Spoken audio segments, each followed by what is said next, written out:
We are live. Welcome to the Big Knowledge Football Dynasty podcast. I'm your host, Sonny. You can find me at Big Knowledge FFB on Twitter. And I'm joined by my guest, Bill McCarthy, better known as at Superflex. What's up, Bill? Hey, Sonny. How you doing? I'm doing good, circumstance considered. How you doing in Michigan? I read this morning that Michigan's getting pretty serious down there. Yeah, Detroit's getting hit pretty hard, but they're testing more. Like, they have a bunch of stations set up around the city for testing, so we're going to see the numbers just skyrocket, but I don't necessarily think that means that people are getting it more, as quickly as the numbers start showing. So, that's the concern a lot of times with numbers. It can kind of feed a hysteria when people don't understand where those numbers are coming from, just like statistics in football. Yeah, right. Yeah, good point. Yeah, as long as you hold your breath, just hold your breath when you go outside. Don't breathe. Just don't touch anything and don't breathe. You'll be all right, I think. Deal. So anyway, today we are going to be looking at a Superflex draft. I pulled up on League Safe. I just went randomly. It's a public league. It's a league that I'm not in, that you're not in. I thought this would be just a good kind of standard look. I'm starting to do these strategy sessions. This is kind of the first of them. We're going to look at different trade things. We're going to look at different drafts, rookie drafts. This one is going to be a startup kind of discussion and strategy. It's, we're going to just kind of weave our way through or navigate our way through this draft. And it's mostly going to be kind of me trying to pick your brain a little bit and find out, how you navigate the draft, because a lot of my listeners are pretty familiar with my takes and a lot of the ways that I approach drafts and stuff. And I'm constantly adding to that. And so it's nice. I think that the best thing for me to do is just kind of even add more minds and more different personalities. And you and I have worked together. We actually built a team together. And so we have a lot of experience, and I really enjoy the way you and I kind of differ in ways we think, and also just, kind of some of the approaches we have similar. So yeah, I thought you'd be great to bring on. Like I said, I will add some kind of tidbits and different things, add some stuff to the conversation, but I'll also be kind of making it a little bit more Bill centric in this one. It's a little bit more about what Bill would do. What would Bill do in the in this old startup? So I'm gonna go ahead and pull it up. We are on YouTube and we're live, so I'm gonna pull it up on my screen now. Actually, I have to share my screen, but I'm gonna pull it up so that the people watching can see it. But we're gonna do it audio style so that it's basically everyone who's listening is going to be. The key is going to be the audio. So we're going to actually say all the players and go down the list, and then we'll kind of talk about it from there. But I thought there were some great names. This is when I found this one, I was like, oh my gosh, I so wish I was in this league. There's all these super, the Mike Tyson punch out names like Super Macho Man, Soda Popinski, King Hippo, let's see, Bald Bull, Glass Joe, Piston Honda. So I thought that was great. And then there's Dead Rabbits in there and a couple other funny names. So yeah, I thought this would be probably a fun group of guys to be with. And because we don't know them, it just makes it perfect because we can kind of get some analysis without kind of trying to defend. Oftentimes, if I'm in a draft or if you're in the draft or if you know somebody who gave you that draft, it feels like you're kind of, like you don't want to judge them too harshly or anything. Here, I don't know anybody, so I don't mind being harsh or being overly nice to somebody. And so it's going to be fun. So with that said, to break down the rules, it is a 12-team Superflex. It does have like the tight end premium, which the tight ends score 2 points for every reception, which I think is interesting. It's a 28-team roster. There are no defense and no kickers. So let's go ahead and I'm going to read off the first round. Actually, before we get into that, Bill, I want to ask you real quickly if you could just kind of give me an idea of some of the things that you like to do. If you were just heading into this draft and you didn't know your draft position, what would be kind of the things you'd like to do coming into, as a strategy? Are there certain targets or goals? What's your mindset there? Well, in a Superflex, I always have a goal of leaving with at least 2 of, say, the top 16 quarterbacks. That's kind of a goal for me. If I'm building a team to compete, that's important to me. And it varies depending on the draft. It kind of depends. I'll make a decision 2 to 3 rounds in to see kind of where my team is at that time, where I'm going, like what direction. I rarely build a team that has early draft picks where guys are 28 or older. I very much focus on younger players. That's with quarterbacks and positional players? Every position. Yeah, quarterbacks I'm less worried about just because they last so much longer. They play into their mid to late 30s. But my goal is to get at least two quarterbacks that I feel comfortable starting. As for like tight ends, in this, I would definitely be pushing some of those high volume tight ends earlier in the draft, just because of that scoring. And I do think because there's so few of them, their value goes up quite a bit. And then I pretty much I might grab one running back early that I feel good about, like a high volume guy. And then I rarely touch a running back until late in the draft, and I just grab whoever's available and hope that they fall into a good situation. And, over the course of the off season, the rookie draft, this one has rookies, so that wouldn't, not particularly in this draft, but throughout the off season and early into the season with waivers, you can usually add some guys that can contribute for you. So I don't really sweat running backs too much. For sure. Me and you both. I think that's why we worked so well together in that draft. We both just love punting running backs. So it was easy decision. We never had to fight over somebody wanting. Froze.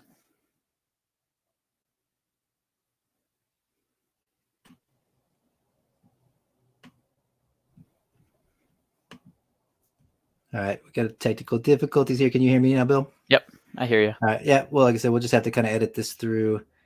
Let me go back, share my screen again, and then we'll continue on.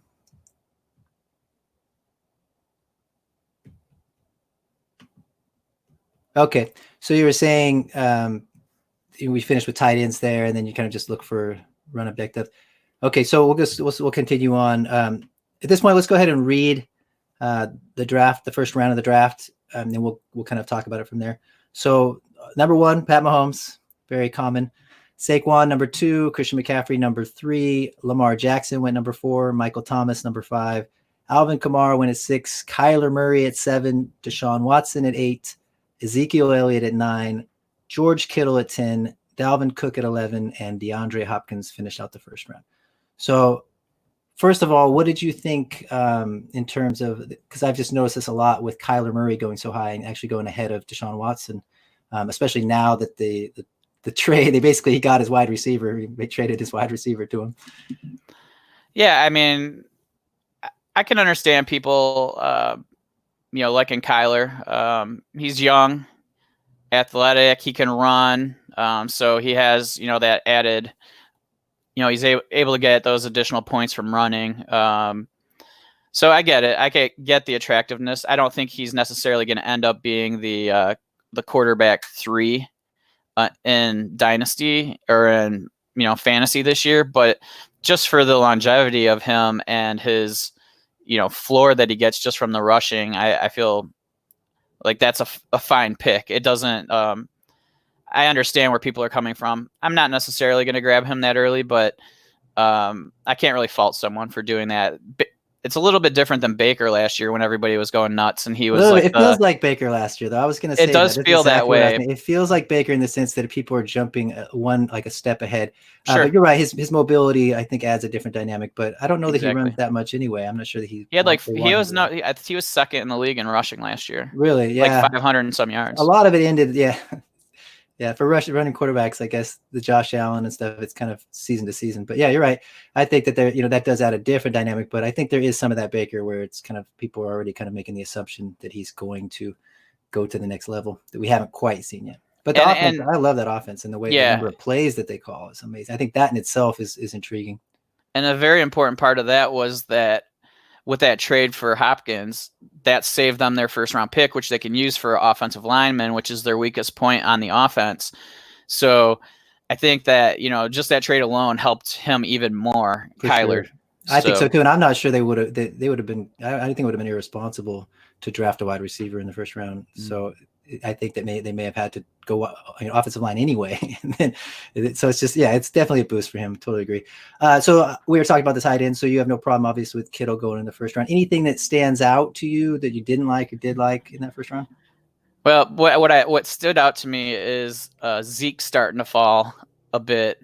He used to, last year he was a 104, 105, and I think people are starting to worry, because there's so many of those running backs that kind of start losing some of their touches as they get into that second contract. He's still young, but I get people not wanting to put an early first on him anymore. But that's the most noticeable to me. Hopkins, I'm actually a little worried about Hopkins just because of the offense in Arizona and how they like to spread the ball. I'm not sure he's going to see the amount of targets that he did when he was in Houston. And so that's a little bit of a concern to me. I agree. I think that this pushed Hopkins down for me as well. I'm surprised that Devontae Adams and Tyreek and stuff went behind him. But with that said, let's go ahead and go to the second round. So second round, 2-1 was Tyreek Hill, 2-2 Devontae Adams, 2-3 Travis Kelce, 2-4 Russell Wilson, 2-5 Jonathan Taylor. So that's the first rookie off the board. 2-6 Dak Prescott, 2-7 Nick Chubb, 2-8 Juju Smith-Schuster, 2-9 Joe Mixon, 2-10 Josh Allen, 2-11 Chris Godwin, and 2-12 Joe Burrow. As we said, the rookies are mixed in. So, yeah, okay. What do you think? Anything stand out to you here? Probably Jonathan Taylor. I have a hard time I get that he's a great talent and everybody expects him to be running back one, but he's not necessarily a surefire running back one like Barkley was. And so I think that not knowing his situation and drafting him that high is a concern to me. And that's not probably a pick I would make. I just don't feel like the value based on his circumstance is, not knowing it is there yet. So this is interesting. I really find this interesting because it's every year it's like this, the calculated gamble on the running back, because you're just talking about how you felt Zeke is falling and he's getting older and there's kind of concerns that he's sharing time with Pollard. And then I look at some of these rookies and part of me would prefer some of these rookies if they get in the right situation. And then you're hoping in a way that like you could move on from Zeke and still get that added boost, because if you're having to pay, like you said, almost the same price, there's some risk there. But yeah, I'm more of the line that I probably would lean to start taking that risk, just because it's not, in this case, you're taking Jonathan Taylor, but after the draft, you're probably just taking the best rookie running back available, whoever got in the best situation. If you take him there at 2-5, the first rookie off the board, it doesn't bother me at 2-5 because as we see so often, those running backs oftentimes jump right back up into the first round if they're good. It's a gamble for sure. Agreed, and at that point, where they are, so it's a whole different. You don't have that gamble. Yeah. It's interesting. As we go down this draft, you'll see there's some definite values, or at least what I would consider a value, without knowing. And then there's also some that feel like they're, it's kind of like definitely we don't know if that guy's even get drafted that high, and they're taking that bet with considerable draft capital. So what do you think? Juju Smith-Schuster, I found interesting here at 2-8. He went before Godwin. He went before, like, ways before guys like DJ Moore and stuff, even before Mixon. What is your perspective on Juju? Because I noticed this in other drafts too. In our draft, the 14 team, he went, I think, in the 4th round, right before I got AJ Brown, I think. And I was thinking, like, I was actually happy the guy took Juju. But I also have seen in other leagues where he's going in the 2nd round still. I've seen him go a couple times pretty early. It's just interesting to me. Yeah, Juju kind of reminds me of Allen Robinson early in his career, where he had that just monster season, and the next year he, kind of just was hurt and had poor quarterback play, and so you're kind of like, okay, I hope he can fall back into what he did the year before, but there's a lot of situation that's changed. Ben, we don't know about his elbow. There's no Antonio Brown across from him. There's a lot of things that have affected him, and I'm not comfortable taking him in the 2nd round over guys like Godwin, who, I mean, especially now with Brady, it just seems like he's the one guy that you can say, I feel great about him in that offense now. And, where you could argue that any of the other guys don't get a bump, I don't think anybody's going to argue that Chris Godwin doesn't. For sure. Yeah, it's confusing to me as well. Like, I get it, I guess, where, like you said, I don't want to. There's too many unknowns with, like you said, the Big Ben elbow thing with the other guys who've emerged. I don't feel as comfortable even as I felt about Allen Robinson, just because I think Robinson was clear injury issues and he was playing with Blake Bortles. Juju, I just want to see more. I think he's still going to be a good player and maybe even borderline great player, but start to take him over some of these guys who I still think are the elite, wide receivers. It's interesting to me. I think he didn't lose much from last year. It feels like, I mean, he was right in that range last year, and I felt like he lost a lot in value. So I don't know why he's not losing it in the draft capital. I'm sorry. It's just that with him, you've at least seen it, right? Like some of these rookies that are going in this neighborhood, you have no idea yet. At least you've seen it with him, and he's still so young. So I get where some people will value that, but like you said, I mean, well, particularly in the first few rounds, my big goal is to get guys that I know are contributors. Safe.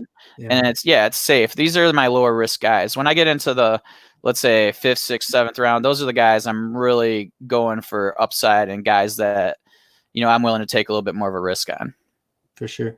Do you have a preference between Nick Chubb, Joe Mixon? I think Chubb went 207, Mixon 209. Yeah, I prefer Mixon just because I know he's gonna. He doesn't have Kareem Hunt behind him, who's going to take away a lot of the receptions. And I feel like Mixon's just better as a receiver anyway. So, and there's so many different guys that can catch the ball in Cleveland now. I mean, they just look loaded offensively, and who knows where that offense is. And especially with, like, I love Chubb as a running back, and I know he's going to get a ton of yards, but I just prefer Mixon's versatility, I guess. Yeah, I agree. I feel the same. It's kind of like, I think Chubb, it might be a little safer just because we still don't know with Mixon whether the team even wants to bring him back after this year and stuff. Like dynasty wise, we all know he's a great talent. But we don't know how committed the Bengals are to him. But yeah, the situation this year, especially with Burrow coming in and hopefully them kind of spreading it out a little bit, I think there's a lot. I've kind of lean Mixon as well, but it is an interesting conversation. That's why I asked. Okay, so we got through the first round or second round there. I don't know that there's anything else really interesting to mention. So let's move on to the third round. So 3-1, and I want to mention this. So the guy that his name is Dead Rabbits, and he had Pat Mahomes at the first pick, and then it comes all the way back around. And I thought this was interesting because I loved the start of his team. We talked about this before. I thought, wow, he got a great start because he was able to get Pat Mahomes, and then he came back and got Joe Burrow, and then he took DeAndre Swift with the 3-1. So again, we just talked about you don't like to take the risk on some of these younger players, but I'm looking at it going, okay, in the first pick of the third round to potentially get the Alvin Kamara of this draft class is pretty gold, and get Joe Burrow to go along with Pat Mahomes. And so one thing I wanted to say real quickly is I think that if you can get the number one pick in a startup, it's almost an unfair advantage at this point, because I was thinking about, just like how I would want to start or how I'd want to build a dynasty team in Superflex right now. And it's like literally the number one thing is get Pat Mahomes for me. It's like, if I could get Pat Mahomes, a lot of the other things will figure themselves out. So getting that number one and then coming back to this, I thought that was interesting. And we're going to go over his team because we both kind of agreed that it was a good start, but some interesting things start happening when you get rookie fever. So, okay, 2-12, we talked about Joe Burrow, and then DeAndre Swift was 3-1, 3-2 was Miles Sanders, 3-3, Derrick Henry, 3-4, Mark Andrews, 3-5, Aaron Jones, 3-6, Amari Cooper, 3-7, Josh Jacobs, 3-8, DJ Moore, 3-9, Mike Evans, 3-10, Carson Wentz, 3-11, Zach Ertz. You froze.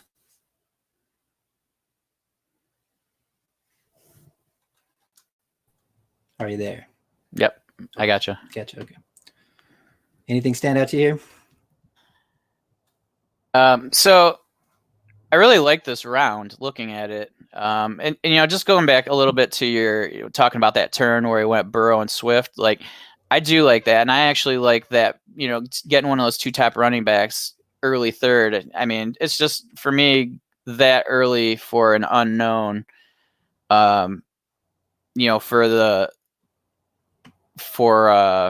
my God, what's his name? From Jonathan Taylor. Oh, Jonathan Taylor from Wisconsin. Yeah, like I mean, I feel like that was at the 205. You're dropping another 8 picks for a guy that is arguably similar. That's how I feel too, totally. And so I like that a lot better. As for the third, I mean, I really like almost every guy that was selected.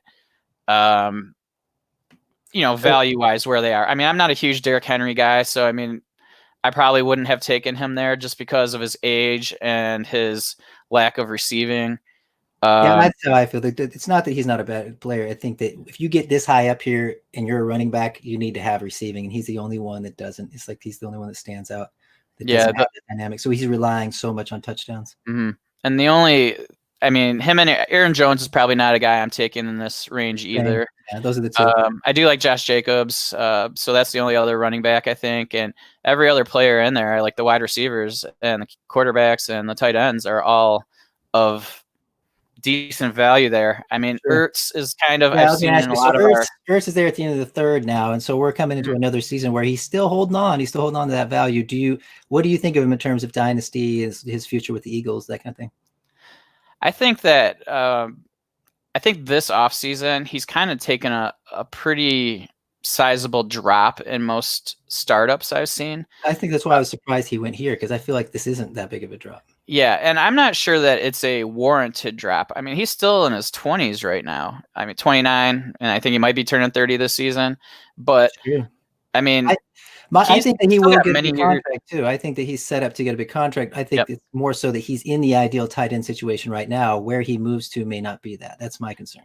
Sure, but there's talks of him really getting re-signed with Philly. So I mean, and we don't necessarily know he's just because they have Goddard. for It sure. doesn't mean Yeah, that totally agree. Ertz is gone. So I think that Ertz is actually, if you need a tight end, he may actually have become a buy, which he's a guy I've never really touched because his price was so high. Mhm. But I see him at tight end 6, tight end 7 prices, and at that point, I'm willing to buy because he just catch.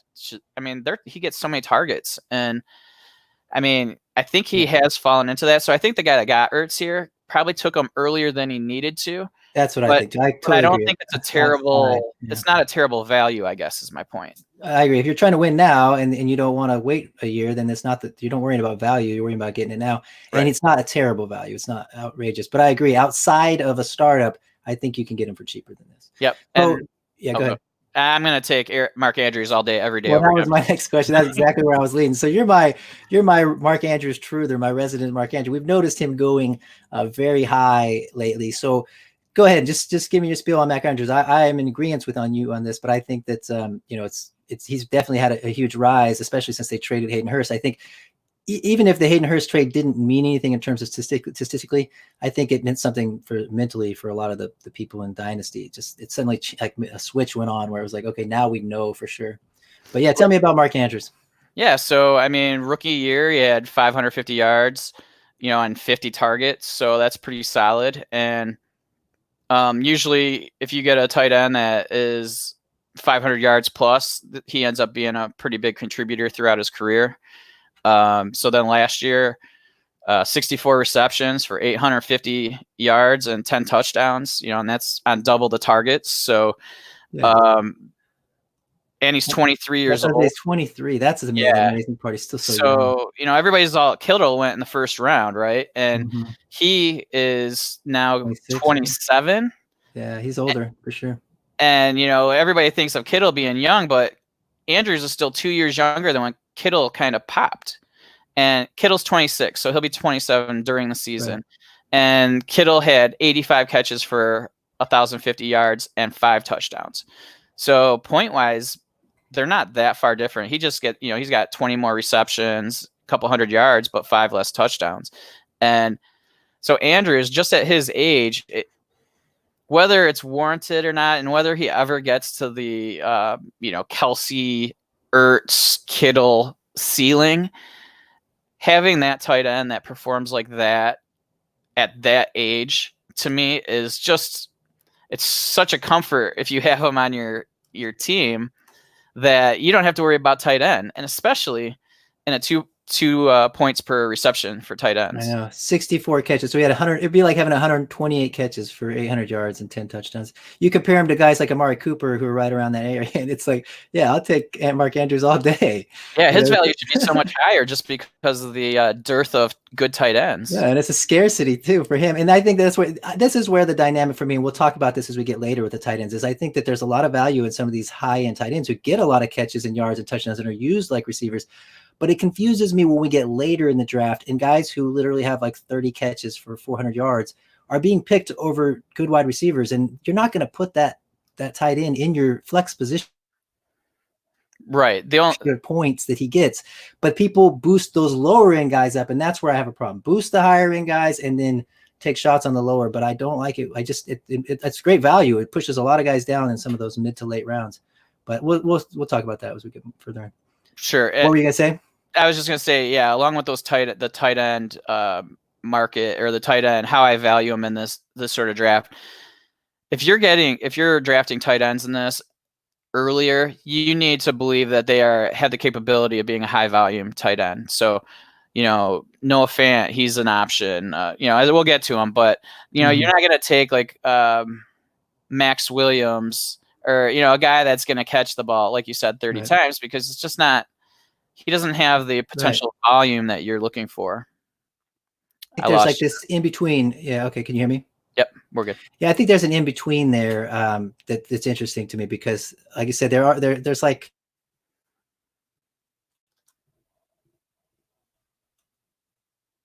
so guys draft them higher, and I just stay away from it until I see them make it get to a certain level. Okay, let me see. Let's continue on. I did want to ask you. So I noticed that Miles Sanders went ahead of Josh Jacobs, and you said you were a fan of Josh Jacobs. Thought that was interesting. Just as we look at this year's class coming in, I personally think some of these running backs are better prospects. So it doesn't surprise me to see them go ahead of Jacobs. It does surprise me that Miles Sanders went ahead of him, just because I'm not sure his complete package role. But yeah, I think this is kind of more consensus. A lot of people have him higher. What's your thoughts? I have Jacobs higher. I think there's a huge hype train for Sanders this offseason. I think part of it is that Philly is a bigger city where there's a lot more Dynasty people and people love their good point. Teams. Yeah. And so I think that pushes the agenda a little bit on him. And I do like that, he's a great receiver, and he did exceptionally well with his opportunities. He was reasonably efficient. And he did get some goal line work for them towards the end of the season. But I don't necessarily think that that's what Philly's goal is. I think at the end of the season, there was just some injuries, and that's why he got a lot of that opportunity. Yeah.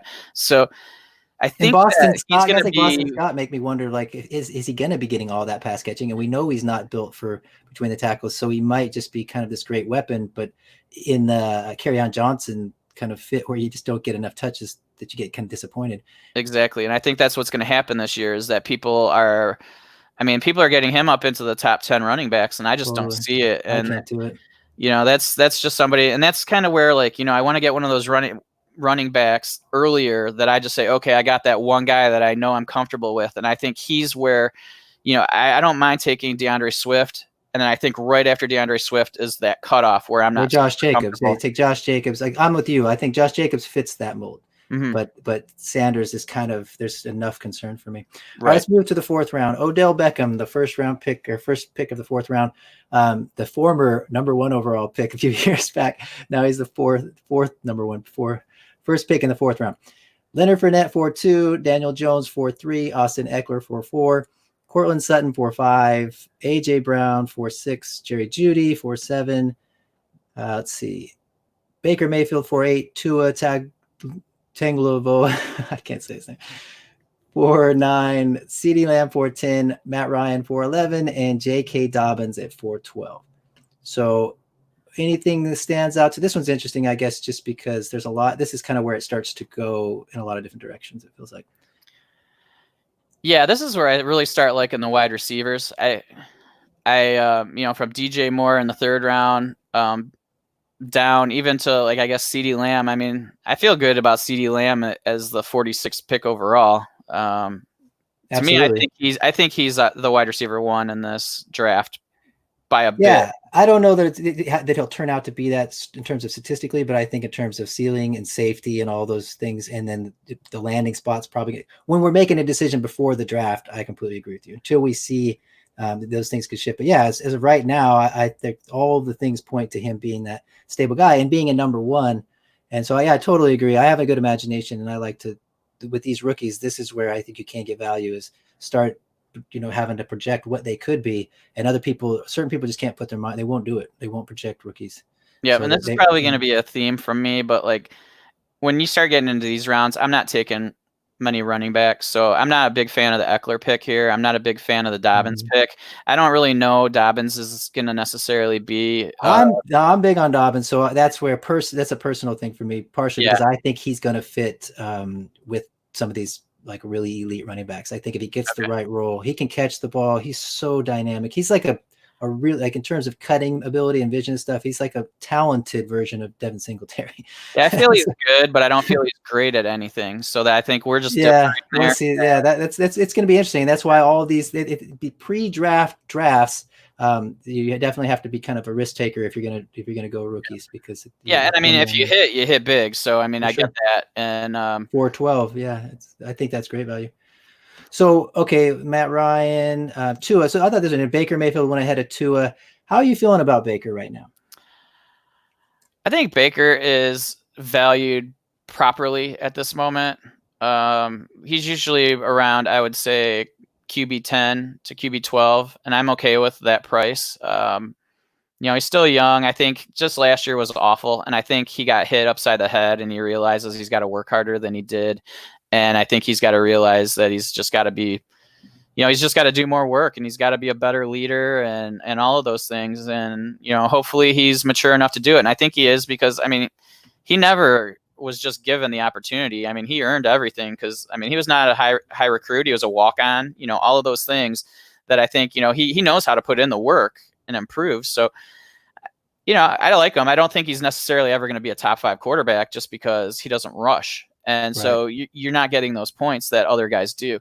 But I mean, he's a guy I feel comfortable with he's not a guy I want as my QB1, but I'm comfortable with him as like a high end QB2 on my Superflex teams. Young upside QB2. The concern I have, and I've really struggled to try to buy Baker Mayfield. I did buy him in like kind of late in one startup just because I was collecting quarterbacks. But I feel like I'm in the sell mode with him only because, like I said, the rushing ability is not there. And when I look at the Cleveland offense, it seems like they're really wanting to minimize. They're not wanting to expand the Baker Mayfield, like what he can do. They're trying to like bring it back in. They're trying to reel him in a little bit, maybe for good reason. So that's where it's kind of like, I don't know, the next couple of years, it might, maybe as he matures and stuff and gets kind of even a year from now or something, they change offenses. But I think this current year, I don't see big numbers from him. Unless things go poorly in a sense that they don't, what they're trying to do with the running game and stuff doesn't really work. And then he's just kind of, I don't know. I think he'll be good. I just think that there's still the name value, kind of like with Juju. I worry that the name value is enough that it's like you still can't get him at a value that you should be getting him at. Right. I believe that, like, so his new coach is from Minnesota. I could completely see him having a Kirk Cousins type season where, he kind of hovers around that QB1, QB2, late QB1, early QB2 area. And, he's just efficient and that sort of thing. And he just does what he's got to do. He's not going to hit your ceilings. And that's why he's better as a QB2, in my opinion. So I think that I don't think you can go wrong with him. I think there's definitely some stability. And when you look across this QB landscape right now, the stability leaves pretty quickly. I mean, I think guys like Ryan Tannehill are considered stable now. That's where we're at in terms of that kind of top half of quarterbacks. It starts to get weird early, So let's see. We got 5. Okay, let's go ahead and get into the 5th round. Did you see anything else there in the 4th round that stood out to you? I mean, the Eckler thing does kind of throw me off, just because we don't even know. There's a lot of things that concern me about Eckler, and I mean, he did fantastic last year. What was he? As a running back, top 10 running back, and even with Gordon, he did pretty well, but he wasn't at that same level once Gordon came back. So I expect them to add another running back, but then also you don't have that quarterback that's just known for dumping off to running backs. And so the concern is, let's say Tyrod Taylor's the quarterback this year. Mm-hmm. He's a running quarterback. And so there's a lot of times where you just don't see those running quarterbacks dump it off to their running backs. Mm-hmm. And so that's my concern for him. There's just a lot of unknowns at the moment. And he's getting valued so high. Well, we talked about this before. I kind of mentioned it. I thought this was interesting because if we're in a league where it's an established league and there was a trade for, it was Austin Eckler plus for DJ Chark. Mm-hmm. And it felt like, to me, that is kind of how I value them. Almost like it didn't seem crazy to me. But then when we got into these startups, I was looking at, noticing that Eckler's going in the 3rd round, 4th round at the latest.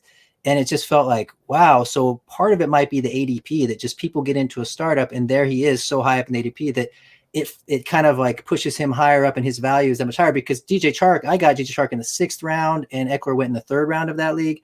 I saw DJ Chark. We haven't even seen Chark here. He went in the 5th round here. So he's going 2 rounds past Eckler. And yet in our established league where, values are kind of established previously from previous seasons, it still feels like Eckler's not maybe worth as much, or at least in terms of those two people making that trade.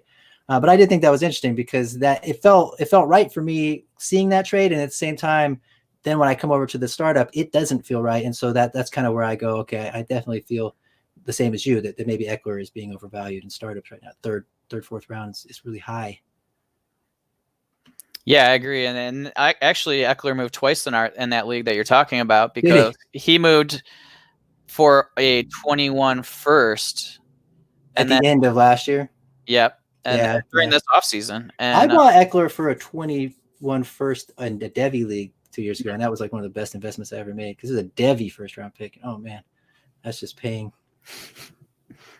Okay, so yeah, I mean, like it just shows you that in leagues, you know, he doesn't get those offers. Like I have him in a few leagues, and people are offering me the 112 for him or early seconds for him. That's where it's like, personally, that's where I haven't valued. So it doesn't surprise me when somebody comes along and values him the same. It's kind of like the Kenyon Drake thing. We both agreed that we didn't value Kenyon Drake as much as the one owner who was offering him. And so we made an offer that we knew was kind of low, but it wasn't low in terms of what we saw. We just knew that it was probably considered low on his end, but that was fine because I just don't value Kenyon Drake the way that other people saw. If he's going to be reasonable with Kenyon Drake, then we'll be reasonable with our offer. It's, you know, that's kind of how I look at it. It's like everybody's got their own. I'm okay with having not having the same value on certain players. Agreed. And okay with it, the deal not going through.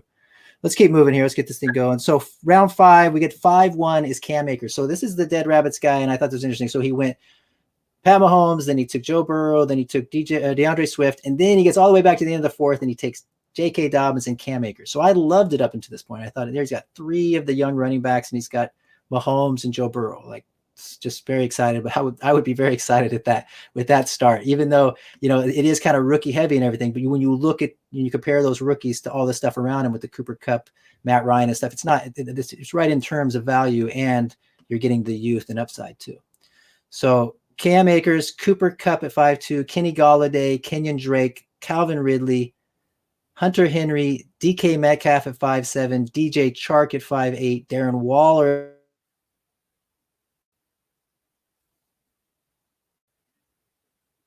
I can't hear you. Oh. The last I heard was Darren Waller. Okay, so it cut out. Let me go ahead and just cut back to that. So we got DJ Chark at 5'8", Darren Waller at 5'9", Evan Ingram at 5'10", Aaron Rodgers at 5'11", Devin Singletary 5'12". So what do you see there in the 5th round? I mean, there's a lot of tight ends starting to go, and they're all the ones that, you know, you still feel good about getting decent volume. What do you think about Evan Ingram? Just in the sense that I've heard rumors that the man like this, he doesn't really fit with what they're trying to do, and he might get moved, or, you know, he's basically a wide receiver. I'm just curious. I have concerns about him. He would be one that I don't know if I could pull the trigger on. Yeah, I've never been an Evan Ingram guy. I mean, he's fantastic when he, you know, he had all that volume that the year with OBJ out and everybody was hurt. And so he was just getting peppered. And I just felt like, you know, people were going to I was never going to be able to buy him because for years he'll be overvalued because of that season. And the fact that he's been getting hurt every season, he's just not a guy I'm grabbing. Because there's I feel like, yeah, I would rather have, you know, I'd rather have Noah Fant. I'd rather have pretty much any other tight end in this area than him. And a lot of them are going around or 2 or 3 later than this anyway. So this is kind of, if you're going to get this peak, this is, like you said, a little kind of still the tight end early run. That's one that I would avoid as well. Aaron Rodgers at 5'11". What do you think? You know, we noticed that Josh Allen went in the 2nd round, and that's been pretty consistent. He's going above Carson Wentz and stuff, and above Joe Burrow. I can't get my head around that, considering just when you're like projecting a talent and prospect and everything. Right. We know the rushing is there. We know the fantasy points are there. But in terms of dynasty, it worries me just because we're talking about a long-term asset, and I'm not convinced that Buffalo's all in on Josh Allen. I know the fans are, and he's a gamer, but I don't know that he's got the game per se to keep going. What do you think with Rodgers and some of these guys? Is there anybody that you're feeling like, even if it's later on this list, that's being overlooked or something in this area? Because this is what I'm saying, like it becomes Ryan Tannehill and these kind of weird names really quickly this year. in quarterbacks. And yet, like you said, you try to get a couple good quarterbacks. Is that maybe why the Baker Mayfield and stuff stand out to you? I mean, there's a lot of quarterbacks I'm fine with. I usually, if I'm going to take quarterbacks in this range, they're going to be guys that I feel comfortable will have a job for a while. I'm not picking a guy like Tannehill, even though he might score more points over the next year or two, but he may fall on his face. And so those are the kind of guys I steer clear of. So I'm grabbing the guys like that actually come in the next round and the round after that I know I'm going to get three years out of. So I'm okay with Rodgers here. I mean, he's not a guy I'm looking to grab, but I'm okay with somebody grabbing him because I feel like he's going to be around long enough to get some value out of him. Like I would much rather grab him than Josh Allen in the second round, just because Josh Allen may only play 3 years as well. And Totally agree. And so that's kind of where you gotta. People like youth, and people like to see the points and youth, but then sometimes they don't take a step back and look at the player and look at the situation. I mean, Trubisky was going pretty high last year because people were getting excited because of the year before, and all of a sudden, what's his value now? And so you, John, he might have the job, by the way. I'm not convinced Foles is going to take his job. I agree, but there's no comfort there, I guess. Yeah, for sure. So he could very likely lose his job before the season starts, and we never hear from him.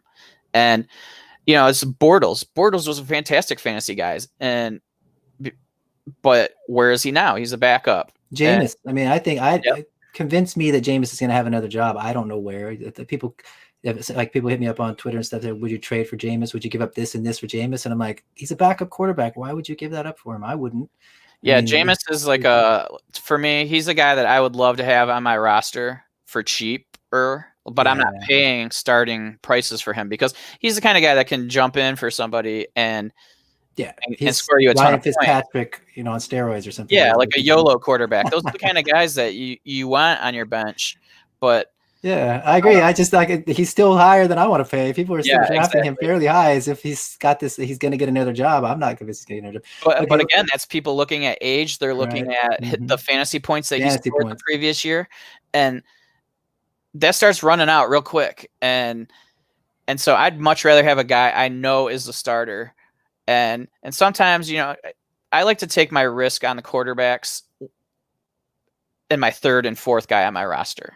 Sure. Like grab the upside there. But those two starting quarterbacks, for example, in the startup that you and I are in right now, I have Deshaun Watson and Matt Stafford as my two. Yeah, I noticed that. I thought that was interesting. And I'm super happy with that because I have the upside young guy, and then I have that solid guy that I know, as long as he's healthy, is a guy that's going to be a QB1 for me. And I got him cheap because people don't want the guys in their 30s. Well, he's only 32, and he could play another 5 years, and then that's fantastic value for me. For sure. I think it's all about his injury. But he is definitely being overlooked. I think Aaron Rodgers is being overlooked this year. I'm seeing value in Rodgers and Matt Stafford and some of these guys who are kind of just people are not. They're no more longer enamored with them. They think they're good or the better days are gone. But some of the best arm talent in the entire league, for decades. I mean, Matt Stafford and Aaron Rodgers. It's hard to find people with that kind of arm talent in the last 10 years, if not more. Okay, let's move on to the sixth round. 6-1 was Keenan Allen. 6-2, Allen Robinson. Then Stefan Diggs, Michael Gallup, Terry McLaurin, Clyde Edwards-Helaire, Deebo Samuel, Ryan Tannehill. 6-9 was Jared Goff. Noah Fant went 6-10. Todd Gurley, 6-11. TJ Hawkinson at 6-12. So what do you see? I see a lot of hyped up wide receivers in this area. Like a lot of the real popular ones. A lot of people. Gallup, Deebo, Terry, they're all right there. I mean, they're all like in a cluster right there. And then Keenan, like I feel like Keenan is getting underlooked now. And I mean, I have 0 shares of him, but I feel like I kind of want to see who they add as their quarterback before I make any moves for him. See, I love the Allen Robinson. I think if I was 6-1, I would have much preferred taking Allen Robinson over Keenan Allen. Oh, I love Allen Robinson. So to me, it was like that's where it's almost like a cutoff right there, where you had a chance to take Allen Robinson, and then if I was at 6-2, I'd have been disappointed. I'd be like, but Stefan Diggs was still there. So I like some of these young guys, but yeah, you're right. It's just almost a place where I'd feel like trading down maybe, and just seeing what's left over of this bunch and getting some value on top. I like the quarterback. I mean, I like. I would take Goff well ahead of Tannehill. Just because I know I'm getting him for three more years at least, just based on his contract, and he has a coach that The system that could looks be to potentially. pass more often. Yeah, And Tannehill's like, yeah, there's no upside unless they completely change. And why would they change? It seems to be, and they just re-sign Derrick Henry for one more year at least, so they have all intentions of moving forward in the same direction. It seems like. yep. So Goff is there, but then And they went Herbert, right back to back too. Tannehill went right ahead of him, so I completely agree with you there. Even a lot of people are down on Goff and for good reason, but I think there's just way more upside there and way more potential, and I don't think he's just going to lose his job like a Trubisky. agreed.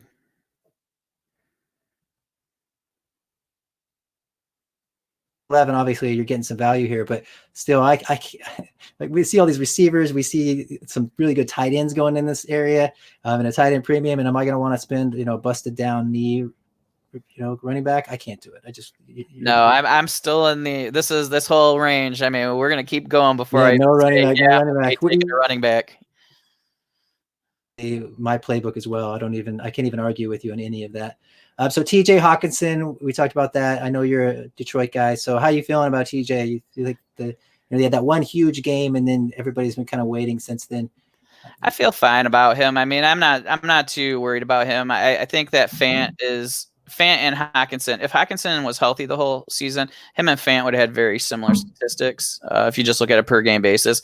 I mean, I know Hawk did have a real big one game, but I think that as he grows into the blocking and he's just going to be out on the field all the time, I think that he's going to get a ton of opportunities. And so I'm okay with Hawk. I would much rather have Fant this offseason, though. I don't know if I would say much rather, but I agree. I think that there's this slight that Fant has kind of surpassed him just because we're talking fantasy and we're talking pass receptions, and Hawkinson is that great blocker, but it doesn't look like they have all the intentions of using him as a dynamic playmaker.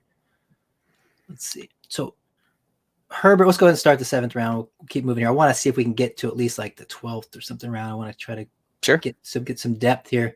So let's keep moving. 7-1, we got Justin Herbert. And so this one's interesting. We'll talk about it in a minute, just in terms of this is where you really start making guesses. It could be it could pay off huge, or you could be sitting on him for a year, just hoping. 7-2, Dallas Goedert, Matt Stafford. 7-3, Sam Darnold, Austin Hooper, Jalen Reagor. 7-6, Tyler Boyd, Drew Lock, Drew Brees, Jimmy Garoppolo at 7-10, Tom Brady at 7-11, and Kirk Cousins at 7-12. So here we see that's another quarterback run.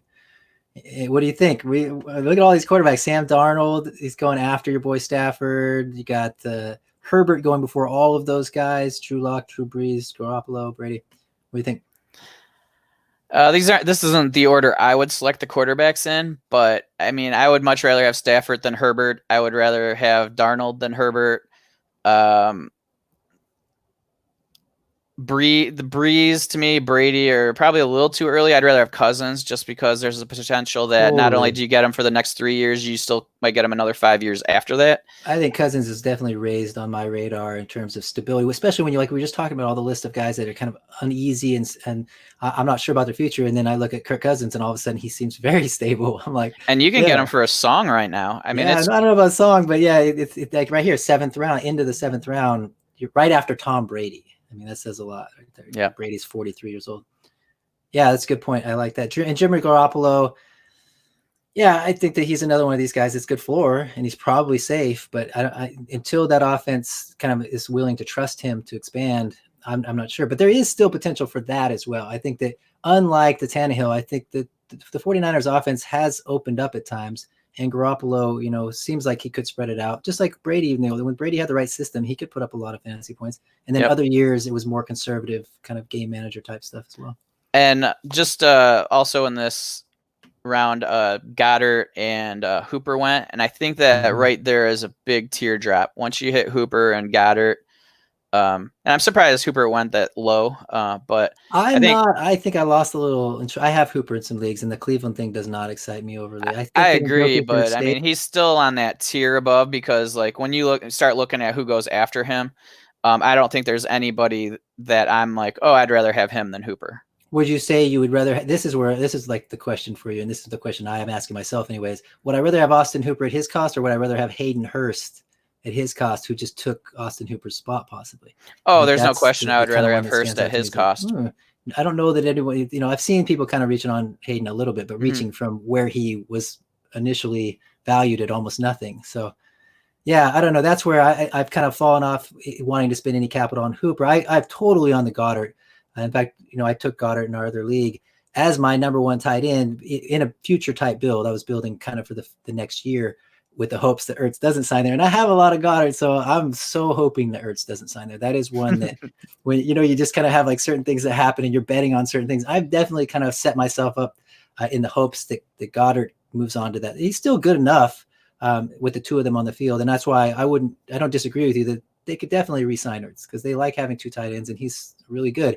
It's just, he's going to come at a cost. So even if they do lose him, he's probably going somewhere that covets a good tight end, and I don't think he's going to lose that much value. So it's not that I don't like Ertz, but I do love Goddard. I think he's a baller. Yeah, I love Goddard. So yeah, that's a good point. And then all these quarterbacks. So now we hit the 8th round, and the quarterback run has forced people to get Phillip Rivers up into this. So Phillip Rivers goes 8-1, and I like the situation with the Colts, but this is where you clearly see people are just like, what do? I got to get a quarterback. So 8-2 is Darrell Henderson. Robert Woods went 8-3. Adam Thielen, Marlon Mack, Kerryon Johnson, Teddy Bridgewater, Mecole Hardman, Tyler Lockett, Ben Roethlisberger, Tyler Higbee at 8-11, and Justin Jefferson finished out the 8th round. Yeah, this is a wide receiver. I'm looking at the wide receivers in this round. Thielen Thielen, Woods, Hardman, Lockett, Justin Jefferson. I mean, I'd rather any of those guys over any of the other position players on that. Roethlisberger, puke. I don't even know that Roethlisberger's elbow is going to make it to the season. Like, do you want Justin Jefferson or Rivers? Justin Jefferson or Darrell Henderson? I know. Marlon Mack, maybe. Yeah, Marlon Mack's fine, but like you said, we are okay with understand. At least you and I are kind of the same mindset. I'm okay with losing that the possible season of great production just because of the long term is so many unknowns that you're not taking that risk with the wide receiver at the same position and the same value range. Yeah, and Higbee's kind of that guy where it's like Higbee reminds me of now I'm drawing a blank. The running back for Damian Williams. What's the Damian in Kansas City? Yeah, Damian Williams. Okay, Damian Williams last year, where you're like, he's not sure whether he's the right. Yeah, exactly. Is he like the guy that we just saw blow up last year? Or is he the guy that we saw the whole rest of the season where he wasn't even getting played really? So, like, I know what your thought is because I've seen you buy him in leagues already. So I know I'm assuming you think he's going to continue in that direction. Well, at a certain price, I'm okay adding him. I'm not sure I'm adding him at this point, really? But he had so many targets at the end of that season that you got to think that they're kind of leaning towards going that route in the future. I think so. I mean, I don't have a lot of Higbee. We have that Higbee, and I have a couple other shares that I kind of got last season just randomly because I had given up on Higbee. I had moved on from him. Sure. So it's one of those things where I don't I have a lot more Gerald Everett, but if you just ask myself like truthfully, if I'm just like, okay, truth test here. Yeah, I think Higbee's the guy, and I think it's going to affect Cooper Kupp as well. I think we saw it. I agree. So my opinion is, that this is the good bet, but there is that unknown, and there's enough with Robert Woods, and Cooks was out with the concussions, and so we just haven't seen that team what they're going to be trying to do with their new running back situation. So it could change, and I wouldn't put it past them. McVay is creative enough to continuously make us frustrated with all of the dynasty assets on that team. But he's the kind of guy that you want to add. Like, so this is a tight end that you're okay having on your drafting because that he's in an offense that can do what they did with him last offseason. For sure. And, it's not like another guy. Another contract. He was, he's one of those super under the radar till he's not. And then all of a sudden it's like, it all makes sense. Everett was kind of there, and it was the battle between the two of them, and he won out is kind of how my take. He kind of seemed to win out that battle, at least for now. You there? Yeah, I'm here. Yep. Okay. I'm going to move on to 9th round unless you got something else to say. Nothing. Got it. Okay. 9-1, we had T. Higgins. So you saw Justin Jefferson at 8-12, and then we go T. Higgins. And this is Dead Rabbits. So this is the guy that was going rookie heavy. And we'll just kind of talk about now. He continues throughout the draft to just go rookie heavy. So I don't love all of it. I think that early on, I thought there was some real value there. And then I thought, at some point, you don't want to just continue to hit the rookies, in my opinion, because you kind of are missing out on some really young, talented players that are right in that range and taking, adding up too much risk. It's like, I'm going to take some risk, but he really went all kinds of rookies. But still, I don't hate these, actually. Like you're saying, Justin Jefferson. Either. Yeah, like it's right in line. I think that when I'm looking at that 1-1 overall, and I'm looking, you get Pat Mahomes, and then you fall back and you're able to get one of the top running backs at quarterbacks that people are kind of overlooking because they haven't produced yet. Then you drop back another round. It's like, boy, what a haul. I almost feel like I don't want to take my chances on getting the not number one. So I feel like just doing an auction this year and saying, you know what, screw this. I don't want to go against somebody who gets Pat Mahomes and whatever else. It's frustrating, It's like, I really think that Pat Mahomes is a huge advantage. Lamar Jackson as well, but I don't know that the longevity with Lamar Jackson. I worry that the injury, that the rushing is so much a part of his production. Yeah, if I'm looking to win now, I'm grabbing Lamar 100% because I think Lamar is just going to blow Mahomes out of the water for the next few years. I don't know about blow him out of the water. But yeah, so. if it's rushing happy, I guess you could say he's going to outproduce him. I don't think blow him out of the water. I think that Mahomes almost had a down year last year. It was that's valid. So, and then we saw him in the playoffs. He showed up as he's the man, and so he is the man, in my opinion. That's just how I see it. But yeah, I get it. I think that, like I said, when it comes to that rushing, when you have basically a running back who plays quarterback, a top 5 running back who happens to also throw for 30 touchdowns, it's pretty impossible to compete with. I guess like what I would say is like, look, let's say I have 10 teams and they say, okay, Bill, you get to have 10 shares of them and you can split it however you want. I would probably go 7 Mahomes and 3 Lamar. That's great. And see that I am totally with that. Like it's because that you're playing the long game in all those leagues, and then so it feels more comfortable to have Mahomes, but you also know that you're going to win some games just on Lamar Jackson's shoulders. Just throughout that season or the first couple seasons for sure. Okay, let's see. Okay, let's just move on to the 9th round because there's not too many questions I have here. I noticed that Mecole Hardman is going a lot higher now, and I like that. I have a hard time. I have a lot of Mecole shares, and a lot of people are hitting me up to trade him. But it's not even that I'm like partial to my players, and that as much as also I feel like people don't want to give proper value to him yet because he hasn't produced. And so it's like, I can't point to anything and say, well, look, he's going to produce or he has produced or everything. So it's like, you're going to have to pay me a lot and nobody's even come close. So I'll just be, riding the Mecole train to the end. Yeah. They're trying to buy him before he blows up and you want to keep him on your team until he blows up. So the pricing's just off. Totally. Next year, maybe hit me up next year when he's got Godwin prices, and then we'll talk maybe. Then I might be willing. But I love the fact that he's with Mahomes and everything. If he does blow up, it's gonna be hard for me to move him because the situation is as good as it gets. It's like playing with Breeze, playing with Mahomes, get a couple, those kind of players. It's fantasy gold. Okay, so we 9th round here. We got T. Higgins. Oh, that's where I kind of started talking Dead Rabbits. That's what we thought. Okay, so T. Higgins was the first pick in the 9th round. Then we did Jordan Love. So here's quarterback off the board from rookie at 9-2. Cam Newton at 9-3. Another one that we don't know where he even is going to have a job even. 9-4, Melvin Gordon. 9-5, Chris Carson. Dwayne Haskins, 9-6. Henry Ruggs, 9-7. Le'Veon Bell, 9-8. David Johnson, 9-9, Mike Gesicki, 9-10, David Montgomery, 9-11, and OJ Howard at 9-12. What do you see there? I don't love this round.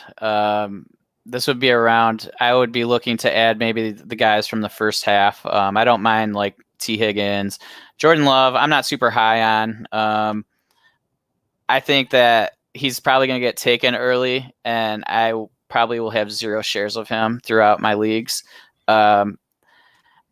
I feel like people are going to fall in love with him being able to throw, different angles and all that. And everybody's going to equate him to having the skills of Mahomes, but he doesn't have the processing of Mahomes. Not at all. Like Mahomes can see plays before they happen. Like there was a clip I remember seeing where Kelsey was double covered and then he broke and the ball was like right at his chest. And then they had a video of Kelsey going, man, you had no idea I was going that way.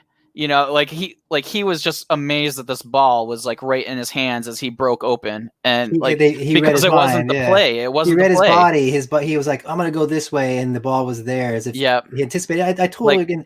It's so rare what Mahomes has to have yeah. everything in one So like package. people are gonna equate Jordan Love to him because he can do some things that he's Off physically, script. but the mental thing is where he's just in a whole different ballpark, and so.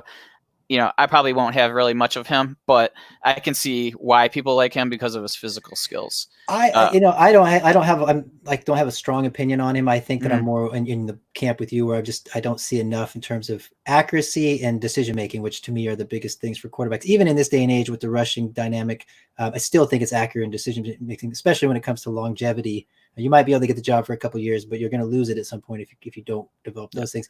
But I can't argue with taking him ahead of Cam Newton at this point. Dwayne I agree with that. Haskins. I mean, we haven't seen a lot from Haskins, and Haskins is not a rushing quarterback, so I really don't hate it.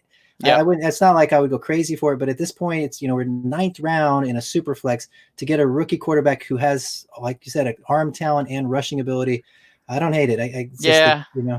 I'm looking. I'm scrolling down, looking at other quarterbacks, and there's really nobody there. Yeah, Minshew. And Minshew, Yeah. I've had a lot of people talk about Minshew, and I like Minshew all right, but everyone just assumes that he's got that job locked down. They could take a Jake Fromm. They could take a Jalen Hurts. They tried to trade for what's his name from the Ravens, the backup Robert Griffin the third last year. It wouldn't surprise me if they add some competition in there and somebody who actually profiles as a better prospect than Minshew, because Minshew is kind of a floor play and he's a good player, but we also saw it was pretty average and they didn't win with him in the long run. Early on, he kind of gave him a spark, but I really think that the Minshew is a sell because people are valuing him like he's a guaranteed starter. We don't know that for sure. The draft hasn't happened. We don't know what they've added. So it's curious to me. Yes, I agree. Good. And you are the Minshew, you are a Gardner Minshew truther. You had all kinds of shares of him last year. So I'm glad that you agree that you're not, truther is kind of a strong word. Like truther means that I believe in his abilities and everything. But I'm not necessarily a truther. I felt like he could be a guy who was drafted later that could end up with a starting job. And that was kind of what my thought was. You nailed it. I mean, you nailed it. I think that's exactly what he is. And you got him free in all your leagues, and then you had an asset. So yep. And when we get to the guy that I think that is this year, I'll speak up. Are we going to make it there? Maybe. All right, good. Okay, let's move the 10 around. Keep going here. So 10-1, Mark Ingram. 10-2, Jarvis Landry. Gardner Minshew at 10-3. Devontae Parker. Irv Smith Jr. Christian Kirk. T.Y. Hilton. James Conner. Kareem Hunt. Marquise Brown. Darius Slayton. And Laviska Shenault at 10-12 at the end of the 10th round. So what are you seeing there? It's getting crazy. There's so many different directions now. Yeah, I mean, this is like, I love Jarvis Landry at that point. Christian Kirk, even with that. Kirk, Irv Smith. Irv Smith. Yeah, that's the one that stands out to me. I love Irv Smith, and I think that he's so young. Like that's the thing. Like, he didn't do crazily well, but he started getting more targets towards the end of the year. I went back and watched some of the games on Game Pass, and at the end of the year, they really were using him as a key component in a lot of games. Yeah, and think about now Diggs isn't there. I know it's like, oh man, he is a wide receiver. He's been so polished already as a rookie and everything. He's Irv Smith's a big target of mine. I already have a lot of shares of him, but I was really disappointed that you beat me to him. You're welcome. Yeah. Okay, so and a lot of running backs again. We're both in agreement here. I think that the James Conner, Kareem Hunt. I would be taking these tight ends. I would even be taking shots on other positions, or even trying to trade back. Honestly, this is where I look at. There's a lot more I like in the 10th, 11th, 12th round, kind of like what I did in our Superflex league, trading back and just kind of loading up right there in the 10th through 12th and not having to reach on a guy or feel like you're reaching on a guy that you don't necessarily love. So we're listing Shenault, and then he took Brandon Ayuk. So this is where we continue with the rookie on the Dead Rabbits team. So he took Shenault and then Brandon Ayuk. He's just kind of betting on draft capital here. And then Jonnu Smith at 11-2, Darius Geis, Mike Williams, Ronald Jones, Denzel Mims, Jalen Hurts, N'Keal Harry, AJ Green, Deontay Johnson, Raheem Mostert, and then Damian Williams. I love that. Raheem Mostert and Damian Williams right next to each other, just like poetic. So that's at 11-12. Damian Williams, Mostert went 11-11. So what do you think? What do you see there in the 11th round? Geist catches my eye. I think he's a guy that's still young and has a ton of talent. I mean, of course, we're worried about his health, but it doesn't really look like they made any moves yet that are going to affect him greatly. So I still have hope for him. He's somebody I would consider taking in this range. I really like Denzel Mims here. Me too. If that was the Dead Rabbits guys and he took Mims, then I would think I would be like thinking this guy's a genius. Yeah, and then Jalen Hurts. Yeah, I would honestly. I'd rather have Mims than either of the other two. Right. Yeah. That he picked. I'm totally with you. Like if you could get Mims and I don't know who else is left there of those rookies, or just another one of these solid, young players that are in the league and have proven something, I would take that personally. But I think and I still like the young guys here. I like Jalen Hurts. I don't mind N'Keal Harry. I mean, I don't have really much of him, but he's still worth a shot. We don't know what he is yet since he only played half the season. So timing, you come in the second half of the season, everything's just off. Deontay Johnson. I mean, I love Deontay Johnson. So he's a guy that I probably draft a round or two earlier than I saw you. I have a lot of shares of him, and I think because I have so many shares and I got them all at really good value, I'm having a hard time pulling the trigger at this new cost this year. That's the kind of like in a way hedging by allowing to just keep the shares I have, but not go and pay the new price just because of the unknown. We talked about Juju. I think James Washington looked, and then the quarterback situation. A lot of things that I don't know that, I think he's a great talent. I think that he's kind of maybe the alpha there, but and that's the thing. Yeah, exactly. And that's kind of the thing where, like, are you going to pay a second round on Juju, or are you going to pay with 130th pick Deontay Johnson? Any day, every day. The difference and the chance, maybe there's only a 25% chance that Deontay ends up being the more targeted wide receiver, but I think 20-25% is realistic. Absolutely. And so maybe he's not. He's like a 50% chance of being the number 2 target. Exactly. So that's like in that range. And if they keep the offense similar, and if I know there's a lot of ifs there, but it's fantasy football. Yeah, you got to kind of tell stories, and if you believe them, and I can believe that with Deontay. So I do too. And I think we saw the narrative beginning, in the draft and the way that the team reached for him or spent considerable capital. And from that point on, I've been buying and intrigued, and he's fulfilled everything and then some. So why not believe it? He was the quarterbacks that he had out there didn't give us a good chance to see, his potential really either. Speaking of ifs, so Jalen Hurts, I think is an interesting one here because you said you do like him here. This is one I think is going to be one of the biggest, like if he gets drafted to a position where it looks like he's going to get a starting job, or he could, then he'll be way higher than this. But I wonder if he goes to a place where he's just kind of thrown in there as, gimmicky, almost like a Taysom Hill type ad where you have an established quarterback and then it's just a matter of can he develop. Then I wonder where his value, if he could just completely plummet. Either way, I'm interested. I prefer him almost plummet because I think that we could get better value and then let him kind of emerge after a year or so. But it is interesting because right now he's getting drafted as if he might get on the field, and I'm not sure this first year he will. I agree. Actually, I'll give you a little blurb. I'm in the process of doing my rookie quarterback reviews for the Rookie Digest. All right, sure. And so here's my, basically there's bullet points of the good and the bad, and then there's the overall summary for the pre-draft.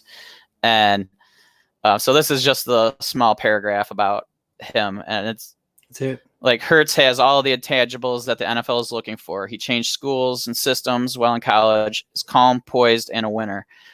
His athleticism will be attractive to many teams and looks to be a high-end project. His processing of plays and lack of comfort in the pocket while being pressured will prevent him from being a full-time starter early in his career.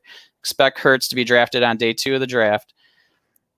Hurts has a ceiling that will be attractive to many Dynasty players, so he will probably be drafted earlier than he should. You'll probably be able to grab him in the late 3rd and 1 QB drafts and expect him to go early to mid-2nd in Superflex drafts. Well said. I like it. I mean, that's kind of how I feel. Like he's definitely going to be. People are going to think because of his athleticism that he's going to end up being Lamar Jackson, and that's not what's going to happen. And No, I said this on my podcast. I think he's closer to a Dak. I don't think he has the same passing, but I love the leadership. I love the game. The thing about that's so underrated about Dak is it's not his skills. It's his mindset. It's his mind. He loves football. He's a gamer. He loves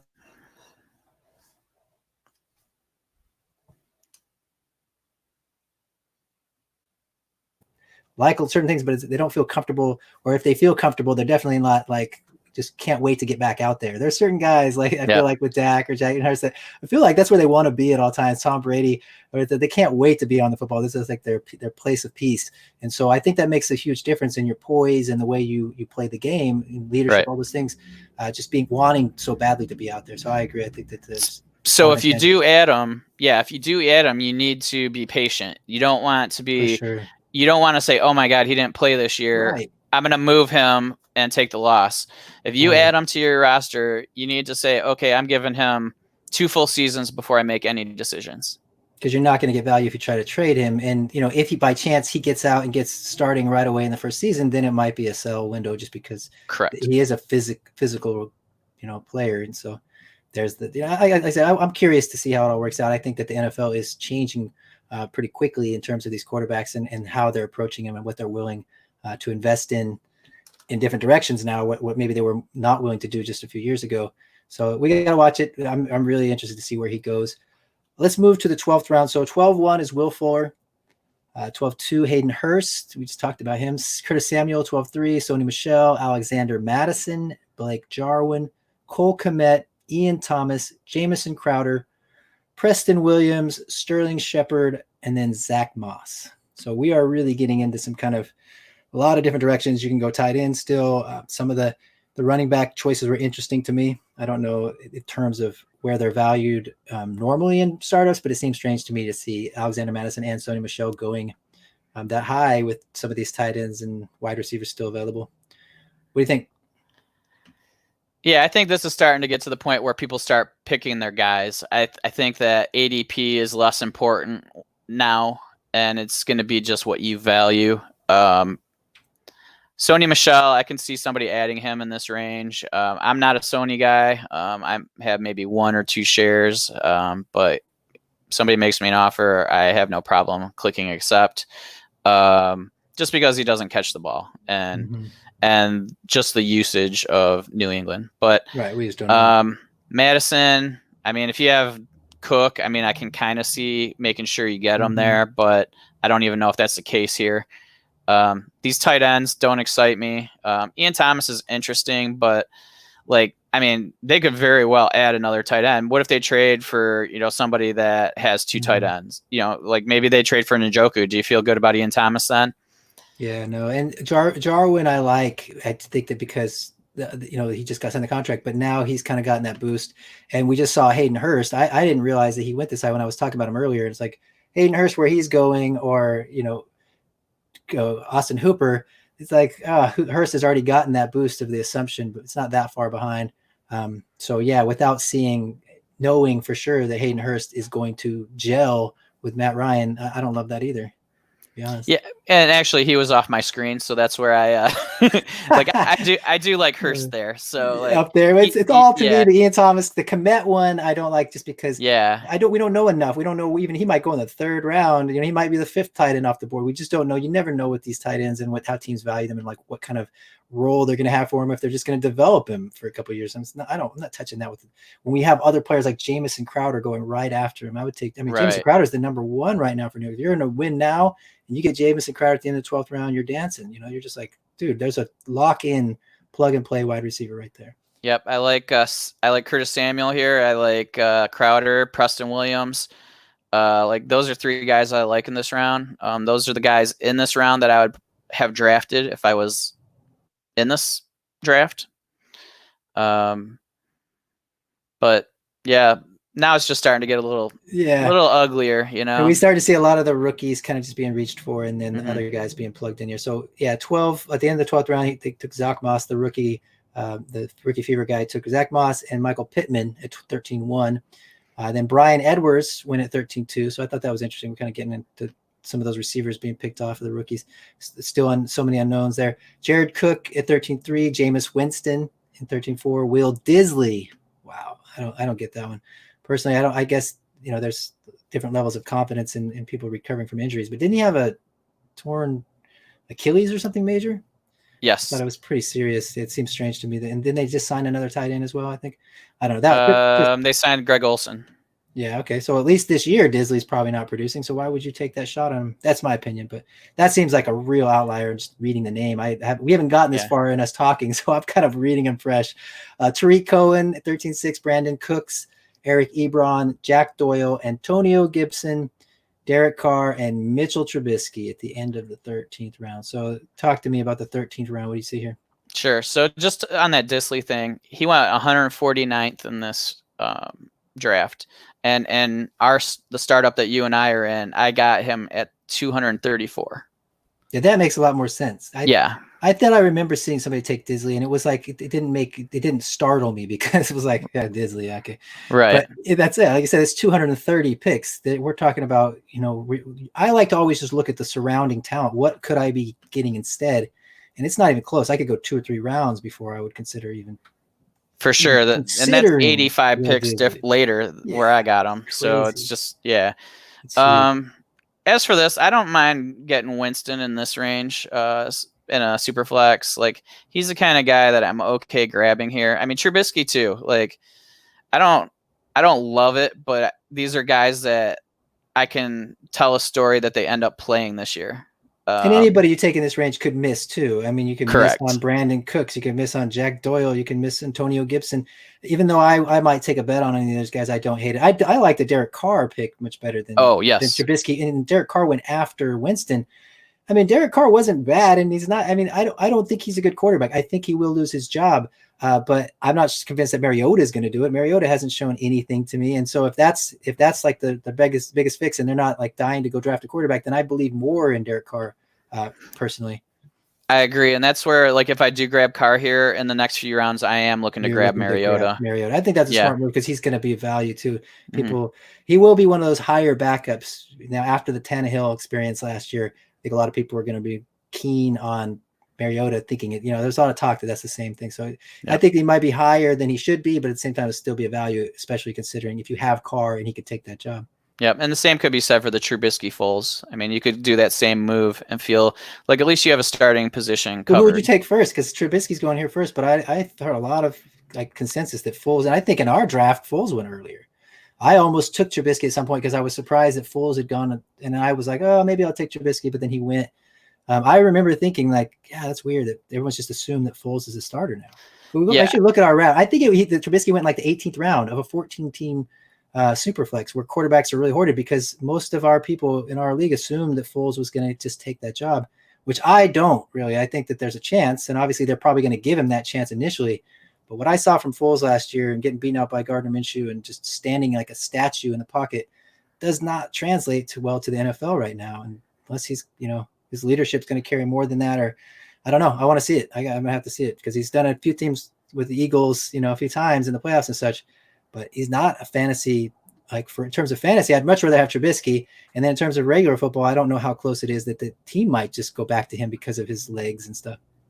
So in our league, so keep in mind, this is a 14-team Superflex. So the quarterbacks go earlier, but Foles went 78th and Trubisky went, I know it's in the hundreds. Trubisky went 166. That's what I'm saying. It was almost 100 picks later. I literally was, because I built so young and I was hoarding all the draft picks and was trying to lock that down.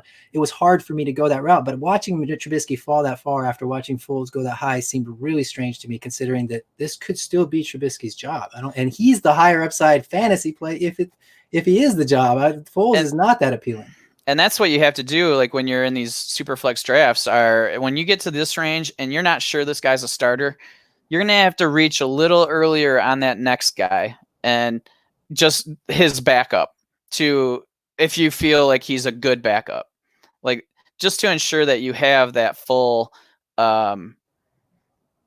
just to ensure that you have that full starting, tandem. Yeah, except for with Foles, you would have to take what I think could be the backup 100 picks first. Well, That's you're where not going to do that then, right? no, Like, no, but when I'm you just going get to to take this, Trubisky way late and bet on the fact that Foles is going to fail. But that's what I'm saying. Like, I get it with the other one here when we're talking about Derek Carr and Mariota. It's the right fit. It's like the right combination of those two. Correct. I feel like the Foles Trubisky is the way wrong combination of those two. Let's keep on. I think we should go 2 more rounds here. Then maybe we can take a look at the rosters individually and just kind of go over them, and then we'll wrap this thing up because we're already over an hour. Let's see. So Jordan Howard went 14-1, John Brown 14-2, Robbie Anderson, Emmanuel Sanders, Paris Campbell, Jared Stidham, Justice Hill, Rashad Penny, Dawson Knox, Albert O, Philip Lindsay, and then KJ Hamler rounded out the end of the 14th round. So what do you see there? I was surprised Philip Lindsay fell this far, but not completely surprised. This was obviously after the Melvin Gordon signing. Sure. I mean, this is really a not like unexciting round for me. It's kind of gross, very gross. A lot of plugging your nose and picking on a lot of these players, I think. I'm probably grabbing guys. Yeah, like I'm probably grabbing guys that I feel are multi-year guys or really high upside guys. So I'm not necessarily grabbing Robbie Anderson. I mean, I know a lot of people like him. I personally don't. I'm grabbing Paris Campbell. I might grab Stidham if I'm really hard up for a quarterback. So let me ask you about that. So Stidham. Okay, so here's Stidham, and then just a round later, Jacob Eason goes. So you're, as my quarterback guru guy, what if you're looking at these two and you're seeing Stidham, who I'll admit, I was like, when I first heard this, I just thought there's no way possible that Belichick was going to go into the season with Stidham as a starter, but I'm starting to believe that maybe he's willing to give it a shot, just from what I've read and seen. I still have my doubts, but if that's the case, let's just say, if we feel like Stidham has a shot at the starter, in terms of prospects, you're looking at Jacob Eason, you're looking at Jared Stidham. Would you feel more comfortable reaching on Eason, even though he has no position and might come out as a backup with a chance to win, or do you just want to bet on a guy who is now sitting in a position to maybe have the Patriots job? Yeah, that's an interesting question. I like if we're looking at how I felt about them both coming out of college, I like Eason better. And I feel like somebody's going to draft him much earlier than New England did Stidham. So if we look at it that way, I probably go Eason. But it's hard to pass up the potential starting job for someone because you're not necessarily sure that Eason's ever going to get an opportunity to win the starting job. You'll probably get an opportunity. I think he is talented, but I don't know that it's going to come right away, and he's got to earn that. Where but Stidham hasn't earned anything yet either. We haven't seen anything. He's been sitting behind Tom Brady for a year. But he has that opportunity already. At least it appears that way. Yes. And until we see the draft until they trade for Andy Dalton or it's like, I don't know. It's an interesting. Yeah. So that's an interesting question because it's like, I mean, I probably go Eason just because I believe he's more talented. Kind of where I'm leaning to. That's kind of what I was getting at. Do you think that the prospect talent? The reason I asked this is because I've noticed Joe Burrow going behind a lot of players that I think are not as good, like Josh Allen. Just so many players that I look at as a prospect coming out that I think Joe Burrow is an elite prospect. Joe Burrow to me literally feels like it's Tom Brady with better athleticism, and yet just because we haven't seen it yet, I'm not going to be able to project that. Well, I can't wait till next year. There's a chance that he shows enough this year that then that opportunity will be lost. Now is the time to make that bet on a player like Joe Burrow when you can get him where I think is behind prospects that aren't as good. I think he's a better prospect than Kyler Murray in terms of we talk about processing. Kyler Murray has the arm talent and the rushing ability and everything. I'm just not sure he can do what Joe Burrow does just before the snap and everything. And in terms of pocket passing as well, I still have concerns about Kyler, but he's first half of the first round. I saw him go in the 4th overall pick or something, and nobody would take Burrow with that shot. Nobody would, without really loving him and maybe being an LSU fan or something. I would have a hard time believing somebody would take Burrow that high. But next year, maybe. Yeah. I mean, very much. I mean, imagine if he does what Baker did his first, but for the whole season. Right. And he has a lot of athleticism that Baker doesn't have. And exactly. He's the bigger player who could handle the wears and tears, I think, of the NFL a little bit better. And I think he's more precise on his passes than Baker is. So there's a higher upside. It's processing. I like Baker, but Baker is more gunslinger, more Brett Favre at times. A little like I think your comp to what's his name, the Redskins.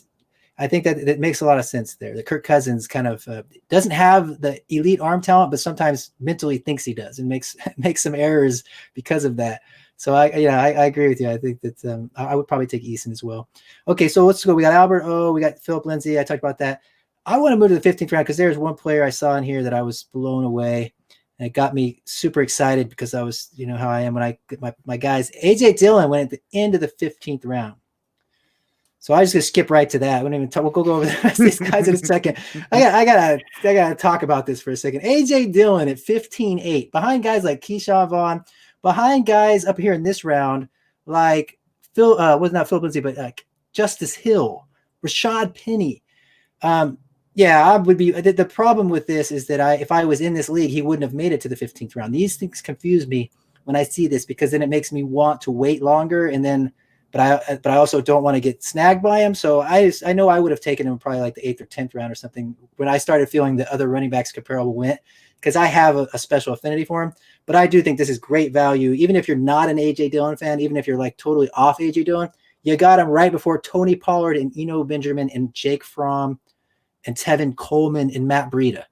This is potential bell cow superstar running back, people. I really believe that. So I just had to cut in there real quick with that.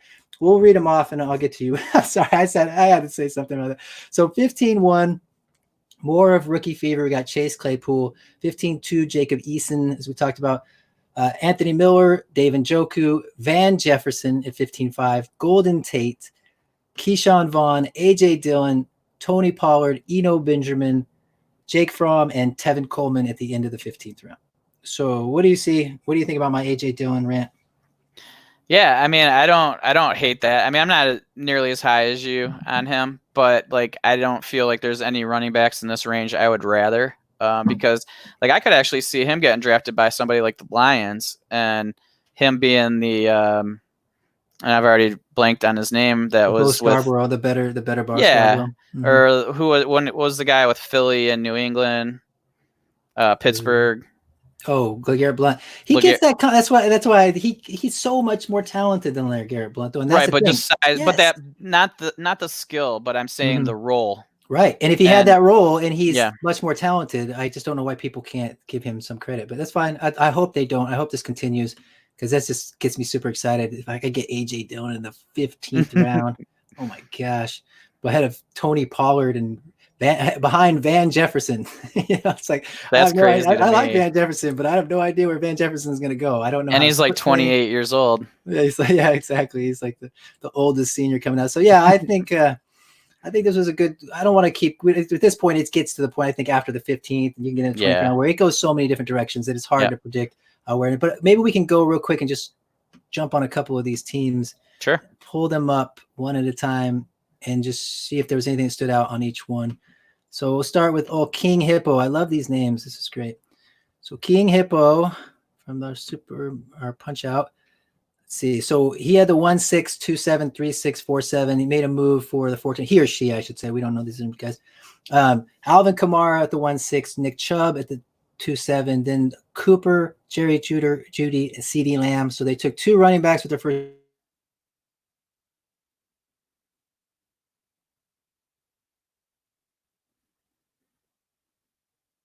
At 6-7. Teddy Bridgewater was his first quarterback at 8-7, was their first quarterback. 8-10, Ben Roethlisberger, and Dwayne Haskins at 9-6. So this was clearly their strategy, was a late quarterback and just load up on a couple of running backs and then their favorite wide receivers. So it's not terribly different than what you and I were just talking about in the same ranges. I just kind of missed on the quarterbacks. Yeah, I mean, I don't love it. Like I probably would have skipped Chubb and grabbed a quarterback in that range. And maybe skip another one of these receivers because there's just so much depth at wide receiver to me that if you start your draft with 4 wide receivers like this, then it's going to really hamper you to want to be taking more receivers later because you're going to start feeling like you're just going to have too many wide receivers. Where if you could kind of mix it between your different positions, this is where I like getting a tight end or something here, just because it allows me flexibility as the draft goes on, where I don't feel like, oh man, because I know there's going to be lots of receivers I like. That's the one position I know there's always going to be. Did you agree? Yeah, for sure. Right, like receivers are completely like, I mean, it's just so crazy to me. Like when you get past like the top 8 wide receivers, I mean, I think there's this huge collection of them, like very deep. And then any of them could jump up into that top 10 occasionally too. That's the other thing. Some of those top 10 guys can end up falling down into that mess, and a couple of and then you don't know from year to year if they're actually going to stick in that top 10 or they're going to become part of the mess, and which one of the guys in the mess is going to come up. So yeah, it's good to just kind of get a lot of shares of the mess, in my opinion. Yeah, and then I agree. See how it goes. It's good to get a guy like Devontae Adams, but you don't know how long all of the situation stays perfect, and that's what most of those. I don't think necessarily that Michael Thomas is so much better receiver than all the other guys in his tier. It's just that he's got the situation perfect. Same thing with Christian McCaffrey at the running back. Situation sometimes makes their fantasy gold, but that's also the thing that can change the quickest. Yeah, and he's the guy that I like. I mean, just real quick on him, he's somebody I'm not drafting that early. I know the value's there, but week 2. Everybody about Michael Thomas? Or? No, I'm sorry, Christian McCaffrey. Oh, McCaffrey, right? Okay. Week 2, we've never seen him play in this system. We don't know what's happening, and so I'm concerned that he's not going to get near the volume that he did last year, and then all of a sudden he's in that mix-in range. Totally, that's what I talked about on my podcast. I feel like if you could sell Christian McCaffrey for mix-in plus a bunch, it's irresponsible not to do it. I feel like he's been so good over the last 2 years that it's almost impossible for him to get the same volume. It almost takes the team going out of their way to give him that kind of volume. And why would they want to do that in their own situation with all these wide receivers? I mean, it feels to me like he's already maxed. Those 2 seasons were about as good as any player can put up in terms of fantasy. It only can go down from there, and will likely go down. Yes. He's so valuable right now. I mean, we saw Le'Veon Bell going in the 11th, 12th round, and he was right up in there in that first round. It can happen so quick. It's just your situation, and people hate the coach and whatever, and all of a sudden everybody's out on him. I don't think Le'Veon Bell's a terrible player yet. I don't know, because he didn't produce last year, but I also think that he could come back if he had a better situation that used him and wanted to use him. Well, and even Gurley. I mean, we can just keep picking running backs, but exactly, I mean, any of those. Atlanta could be. He could be. It's why almost with Gurley, I almost feel like you want to wait for the first couple of games of the season to see him pop and then trade him, because that people will be like, oh, he's back to his old self maybe, and then as the season wears on and his knee gets more arthritic or whatever, then they'll start sharing carries. Or you trade for him after they draft DeAndre Swift. Yeah, exactly. I would not trade for him if they drafted DeAndre Swift, though, unless I got him so cheap. I agree. But nothing to do with him. I'll be just like everybody else. I want nothing to do with him. Okay, let's move to the next team. Pizza Pasta is the team name. Dalvin Cook at the 111, Devontae Adams at 2-2, Zach Ertz at the 311, Leonard Fournette at the 4-2, 5'11", Aaron Rodgers, 6'2", Allen Robinson, Tom Brady, Darrell Henderson, David Montgomery, Jarvis Landry. So yeah, I kind of like their build. I don't love, I'm not a Leonard Fournette guy. I'm not a Dalvin Cook guy.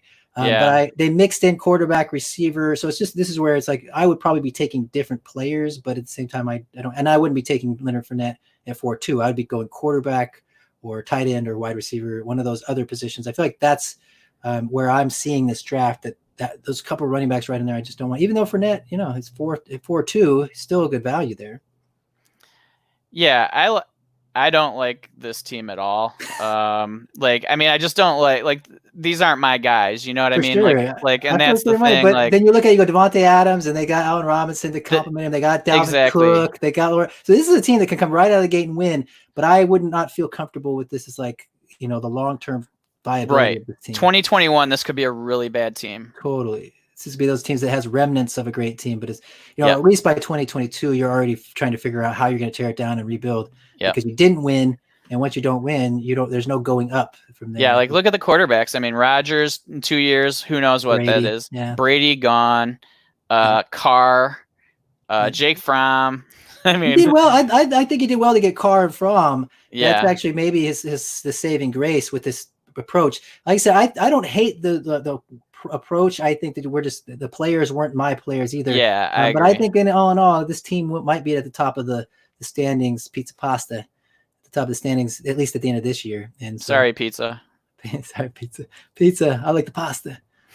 See, Glass Joe. Okay, so this was the 1-9. Took Ezekiel Elliott at the 1-9. 2-4. They took Russell Wilson, Mike Evans, Austin Eckler, Darren Waller, Michael Gallup, Drew Brees, Adam Thielen, David Johnson, Devontae Parker. Oh, I don't like this one at all. I really hate Oh, this okay, and I'm different than you. Like I like Okay. it. Like I like the first 7 rounds. Oh, I like I like the Russell Wilson. That's the one I like in there. And well, Michael Gallup is not terrible.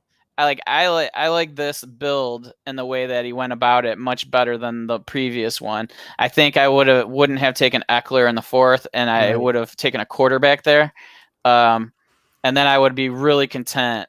And then I wouldn't have taken Breeze in the 7th. But like once you get into the middle rounds, you took a lot of old players, and like I don't like that. Like I wouldn't have done that, but I like the start of the team, I guess. Zeke, I'm not taking. That's ever. what I'm saying. I wouldn't take him there. I wouldn't take Evans at 3. I wouldn't take Eckler at 4. I wouldn't take Waller at 5.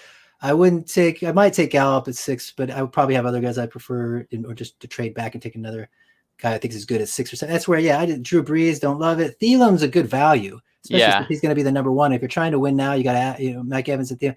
I don't hate it, but then the David Johnson, Devontae Parker, another one of these we just talked about the last team. You could win now, but this could be a terrible team even by next year. I feel this team has much better chance of winning than the previous one. Do you? I think yes. Close.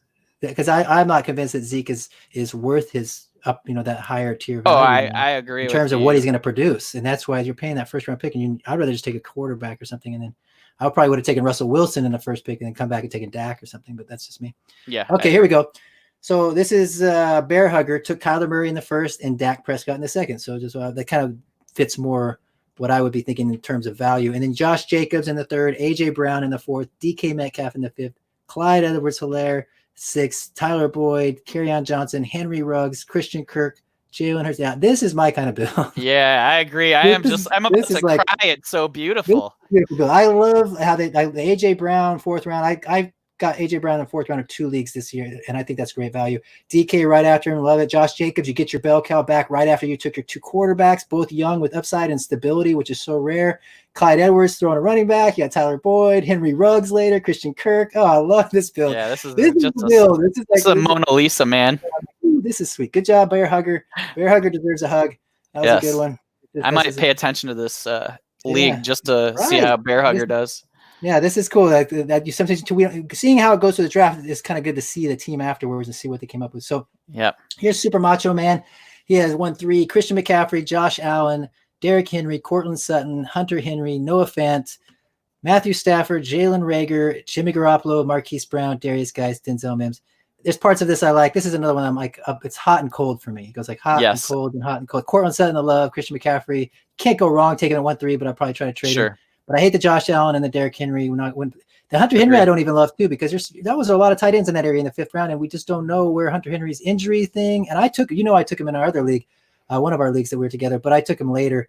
I just feel like it's without knowing his quarterback and everything. I would take the guy right behind him, Noah Fant. He got a whole round later, Noah Fant in the 6th round. Stafford, Reagor. Yeah, I like this build. I don't love it. It's kind of like sometimes it's just a position you're put in. Like this guy may have wanted to build like the other guy, but you don't always get that opportunity. Right. You have to take what falls to you. And so sometimes I'm really like in a draft and I'm looking at somebody just keep taking the guys I want a few picks before me, and then my draft doesn't turn out the way I wanted to, and I look at other teams and I go, they did, and it was sometimes just based on I didn't have control. I'm really getting mad at you right now because doing this really makes me want to get into a non-industry startup. Because there's just, I'm telling you, it's exciting. But you know what? I actually prefer doing industry startups a little bit because I feel like when we're in those leagues with the industry guys, nobody wants to lose. Nobody wants to start out being lousy. And I don't mind that. So I take a lot of the youth and stuff. I feel like a lot of people are willing to be more mediocre just so they're not the laughing stock. Where in a lot of these industry leagues, there are a lot of guys targeting youth, and so, or not the non-industry leagues. If they target a lot of my guys, I get more frustrated sometimes with just the average guys. I'm like, damn it, you just like, because they're reaching on players that I feel like is a reach, but you shouldn't be reaching on them. You should let me get them at value, and not, you don't need to be reaching on the youth. So I don't know. I'm signing up for one today. Oh, you're funny. It's been so, just there's nothing to do. I find myself like totally wanting to keep doing. I can't though. I've just got too many leagues right now. I'm just doing more research. Just like every time I decide, okay, maybe I'll do a draft, and it's like, no, just go research a couple players, see if you can. Sounds awful. Figure out something, another edge. Give yourself another edge somewhere. Okay, let's keep moving here. We got a long way to go for and get these teams. I don't even know that we may just add this into a second segment or something. We'll see. So Mindel Levertov, I'm not sure what that name is, but Michael Thomas in the first round, Juju Smith-Schuster, Aaron Jones, Baker Mayfield, Calvin Ridley, excuse me, Ryan Tannehill, Austin Hooper, Miko Hardman, Chris Carson, James Conner, Ronald Jones. So they hit running back kind of late there. I think that's interesting. And then went kind of light with Aaron Jones. What do you think of this build? I don't like it. I don't either. Yeah, I don't really like. There's just a lot of guys I don't like that I don't put on my teams. I don't mind Kelvin Ridley. I think he's going to be pretty good this year. I don't like Tannehill. I don't like Hooper. There's a lot of risk based on the price they paid, and kind of like upside team. Like Michael Thomas, great. I mean, that's fine. Like you can take him there. Like he just gets peppered with targets. He's not going to get as many targets as he did last year, but that's fine. Juju, like we said, we didn't really like that. Aaron Jones, I'm not a fan of. Baker, not for my first quarterback. Tannehill, we don't even know. Hooper, we feel like his position's worse. I like the pick there, but I just feel like his team is so all over the place a little bit that those middle round running backs, I don't mind those, like the Carson, Connor, Jones, because all could be starting running backs. Late, so this puts him in a potential. He could potentially win out of the gate if all three of his running backs get. Yeah, it's like he's giving himself a chance to win without having to pay the running back capital up front. Yep. So I like that because you're right. There's all three of those guys are kind of devalued currently, enough so that 9, 8, or 9, 5, 10, 8, and 11, 5 to pick up three potentially top 15 running backs is really pretty good value if they hit. So it's starting build philosophies. I can get it. Like I don't hate this build, but at the same time, it probably wouldn't be what I do. I'm not going crazy for it. Okay. Bald Bull. Love the name. So Bald Bull, let's see what Bald Bull has here. Deshaun Watson, first round, Jonathan Taylor. They went to running back, DJ Moore, Kenny Galladay, DJ Chark, Terry McLaurin, Marlon Mack, Cam Newton, Le'Veon Bell, Irv Smith, N'Keal Harry, Alexander Madison, Paris Campbell, AJ Dillon. So interesting. They were really wide receiver heavy. They really value wide receiver running back. It seems like, and mostly just like a lot of those wide receivers. No quarterback though, besides their first round pick. And then Cam, I guess if Cam reemerges, this team could definitely pop. But they have, I don't know. See where Jacoby Brissett is their third quarterback. Oh, and Foles. We talked about Foles. So yeah, like it's a pretty draft, right? Like it's like, oh, it's high nice talent. Ooh, Galladay, Chark, Moore, Jonathan Taylor, Deshaun Watson. There's a lot of upside. I kind of like this build. I am more inclined to build like this, just with more upside type guys, and be willing to have some of them not hit, but the ones that hit become super valuable, like the Godwin in last year. Yeah, I actually don't mind this build. Yeah, and you go Irv Smith, you go late. I love the AJ Dillon, the Paris Campbell. I like I think that this person thinks like I do. They got Hunter Bryant, or no, that's Harrison Bryant's the other tight end. I like that. I didn't see Harrison Bryant go in this one, by the way. But yeah, I think similar. They got Darrington Evans. Did you see that? They got Evans. That's your boy.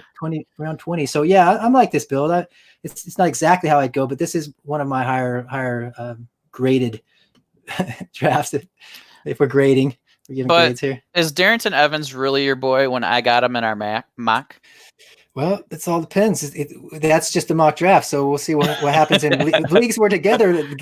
Leagues we're together, and we'll find out whose boy he is, because that's all that really matters is league to league.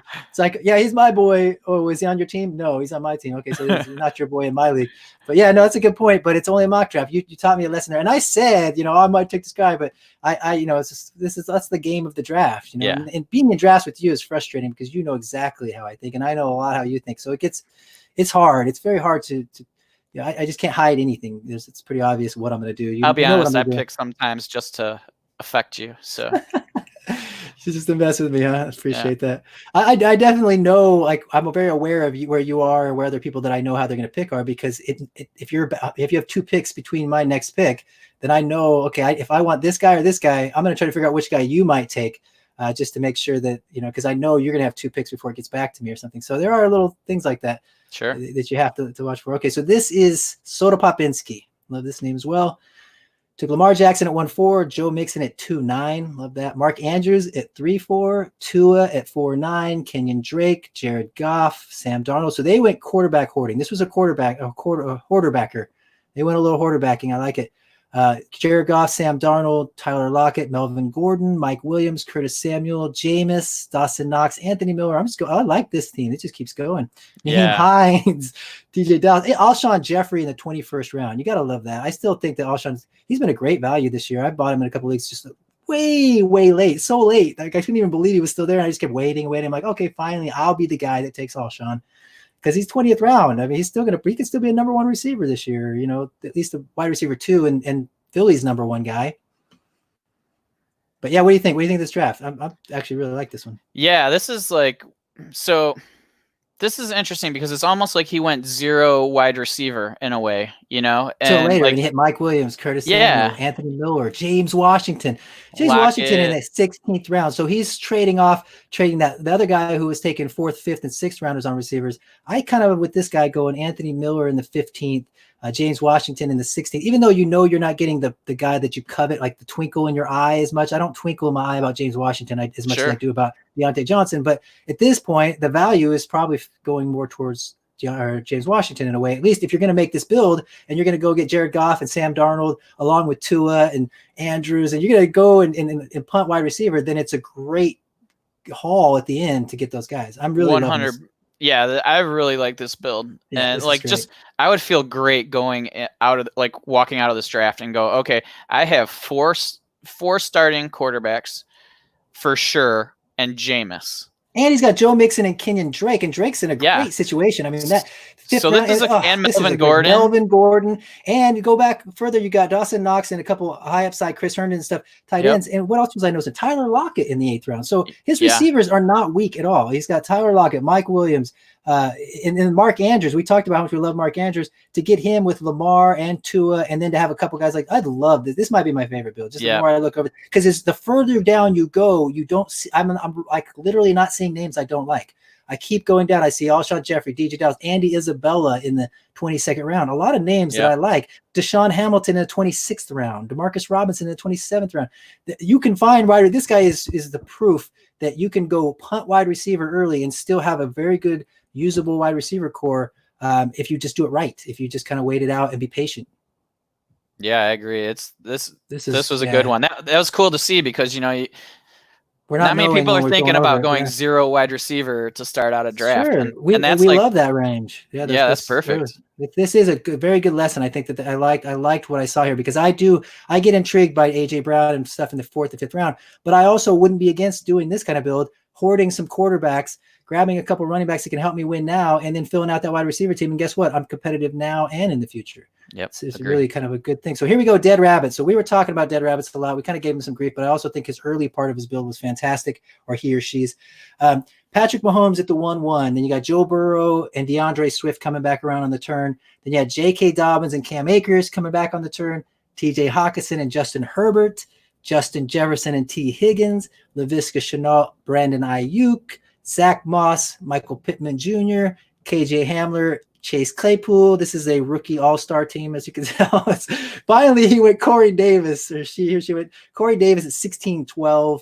Harrison Bryant, that's the tight end I love. So that is the upside of going with all the rookies, is you just start nabbing all the names, and at some point, some of them are going to hit, and you're going to have a lot of some guys you're going to have to decipher through and get rid of, but there's going to be enough, I think, that you can kind of build a good foundation for the second year. This is definitely a build.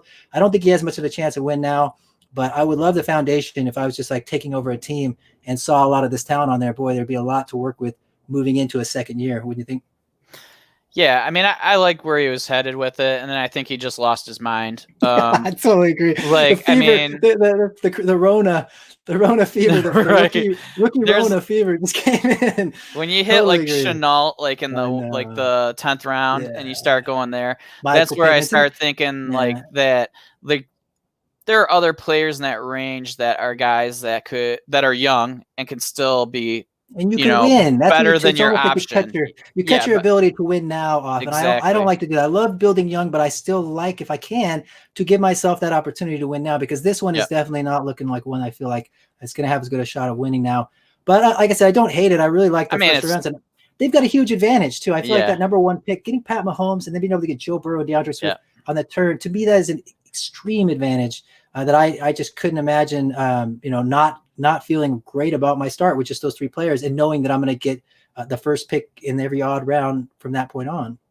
And I mean, your opinion really doesn't mean much because this is exactly how you played in our startup. So we know that you love all those young players and rookie picks, and Well, I didn't go too crazy. I got teasing you. AJ Brown and stuff, but no, I totally Yeah. agree. That build had to go that way for me. I felt like in this environment, if you go into a kind of environment where there's a multiple, we talked about this on your podcast, where if a bunch of wolves are going after a feast and three of us take a leg and run off with the rookie picks and make everybody else decide, okay, do I want to go with the main feast or I want to go off with the rookies?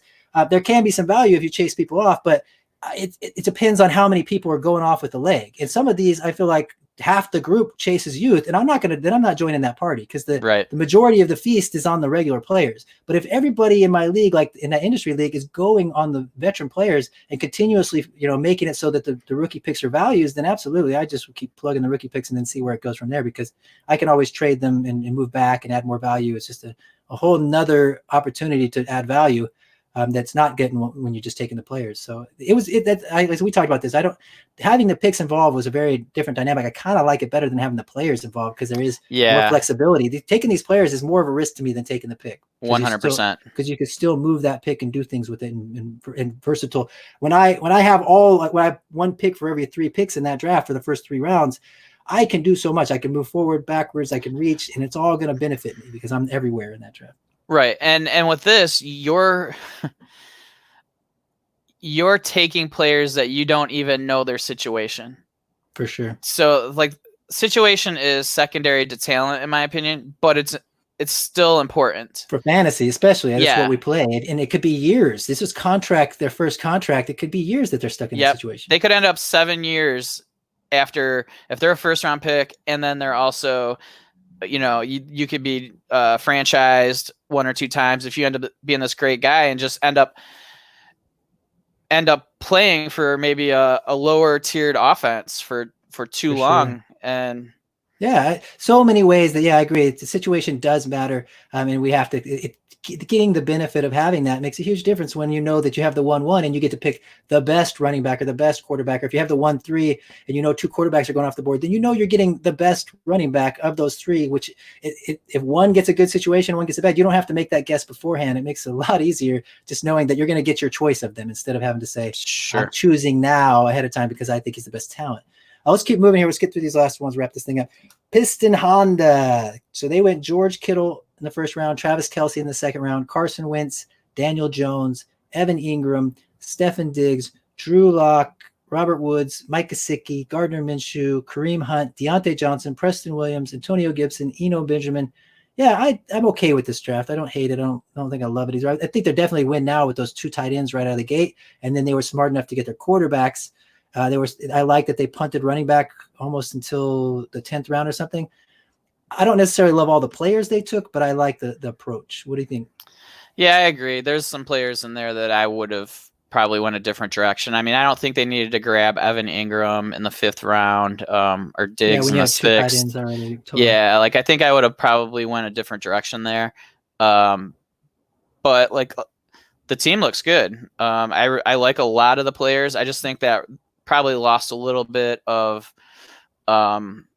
in the team build, totally. Just going that route. But I agree. But there's a lot of guys on the roster I like, and I'd be comfortable going into the season with Carson Wentz and Daniel Jones as my top 2, and then Drew Lock and Minshew as my 3rd and 4th. So yeah, I mean that's pretty good. And then you got Mariota pretty late, so like that's a really good quarterbacks room for Superflex. I think his quarterbacks was fantastic. I think he might have done the best job of getting quarterbacks. He definitely had to punt running backs in order to do that. So I think that might hurt the chance to win now. I see this team as maybe being competitive, but maybe not. If they'd have done a couple different things, they might have been able to make like a really highly competitive team. I feel like this one's going to be competitive, but maybe not. Doesn't have the upside of some of the other teams I saw.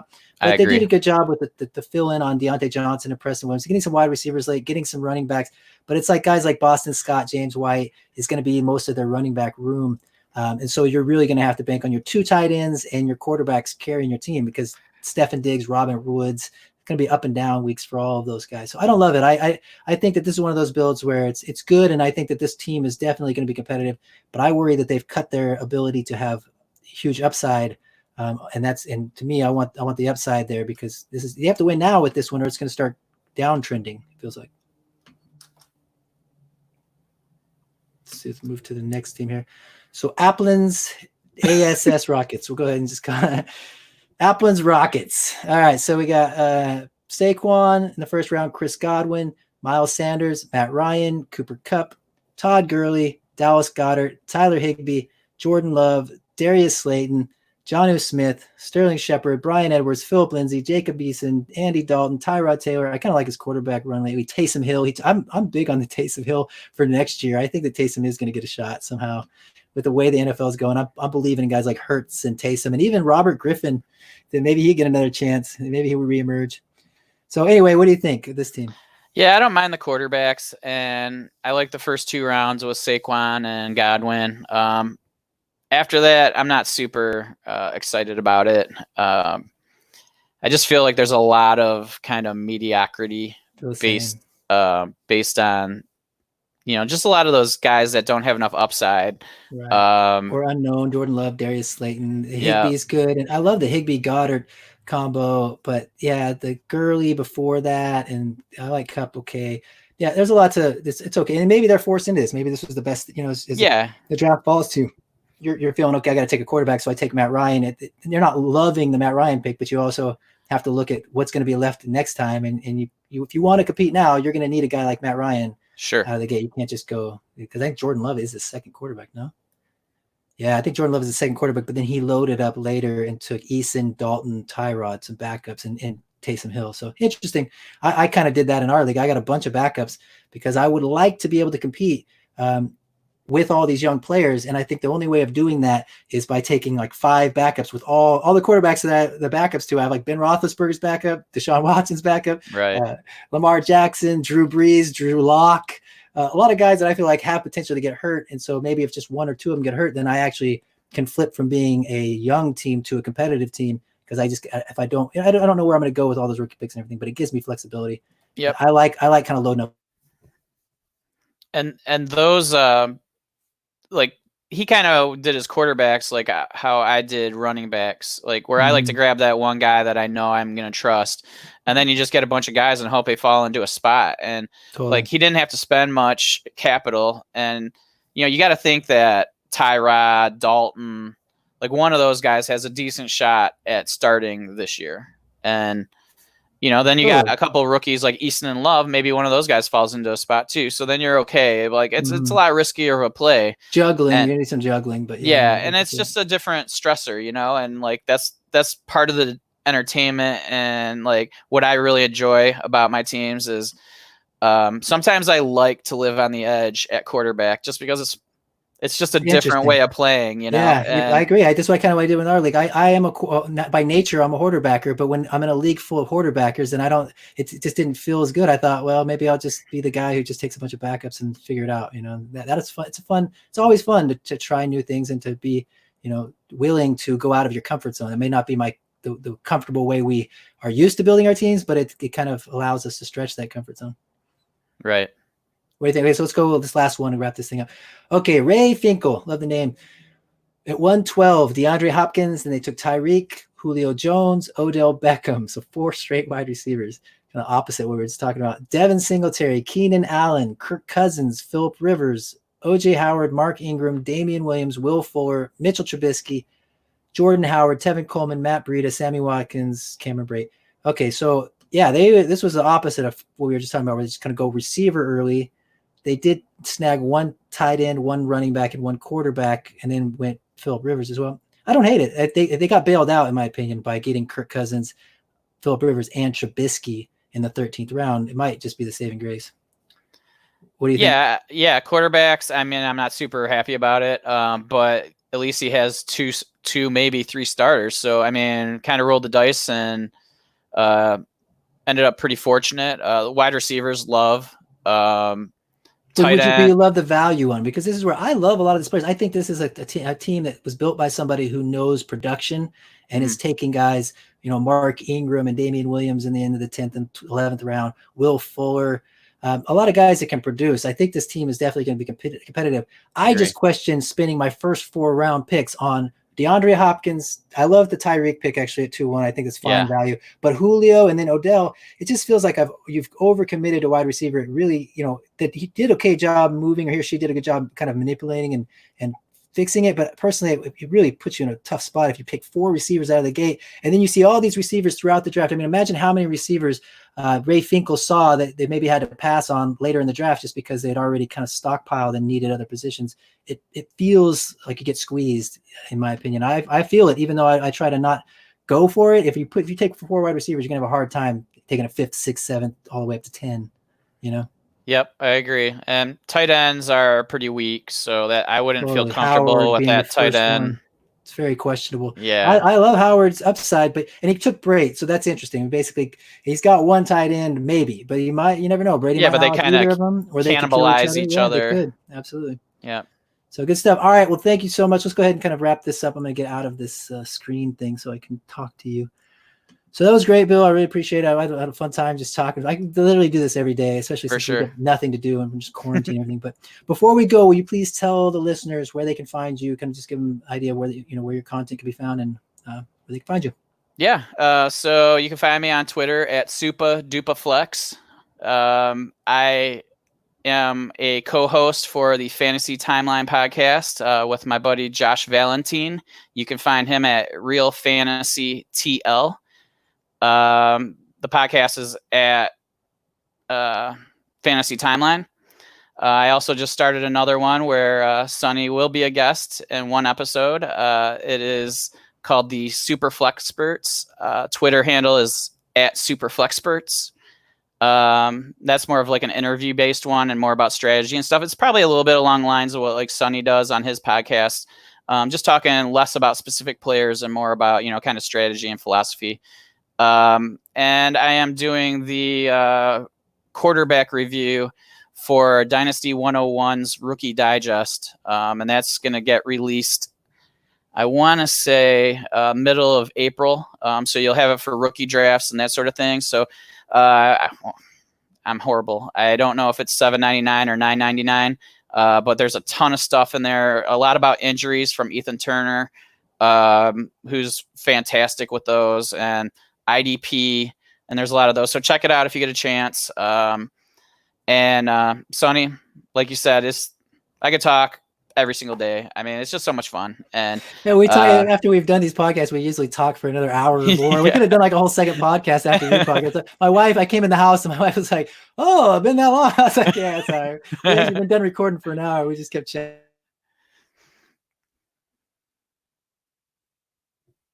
I think you froze, buddy. But I really appreciate you. If you guys want to check out the YouTube channel, those of you who are my podcast listeners, please check out the YouTube channel. We're going to start doing more stuff like this with other guests, and also going to have Bill back on, and just a lot of more. I want to try to bring in some different dynamics of trades and startups and rookie drafts and that kind of stuff. So please subscribe, and also if you're on iTunes, Stitcher, Spotify, any of those, Podbean, please subscribe there as well. Ratings and reviews are really appreciated. They really do help. And most importantly, thank you guys for listening. That is really appreciated well, and we will talk to you soon.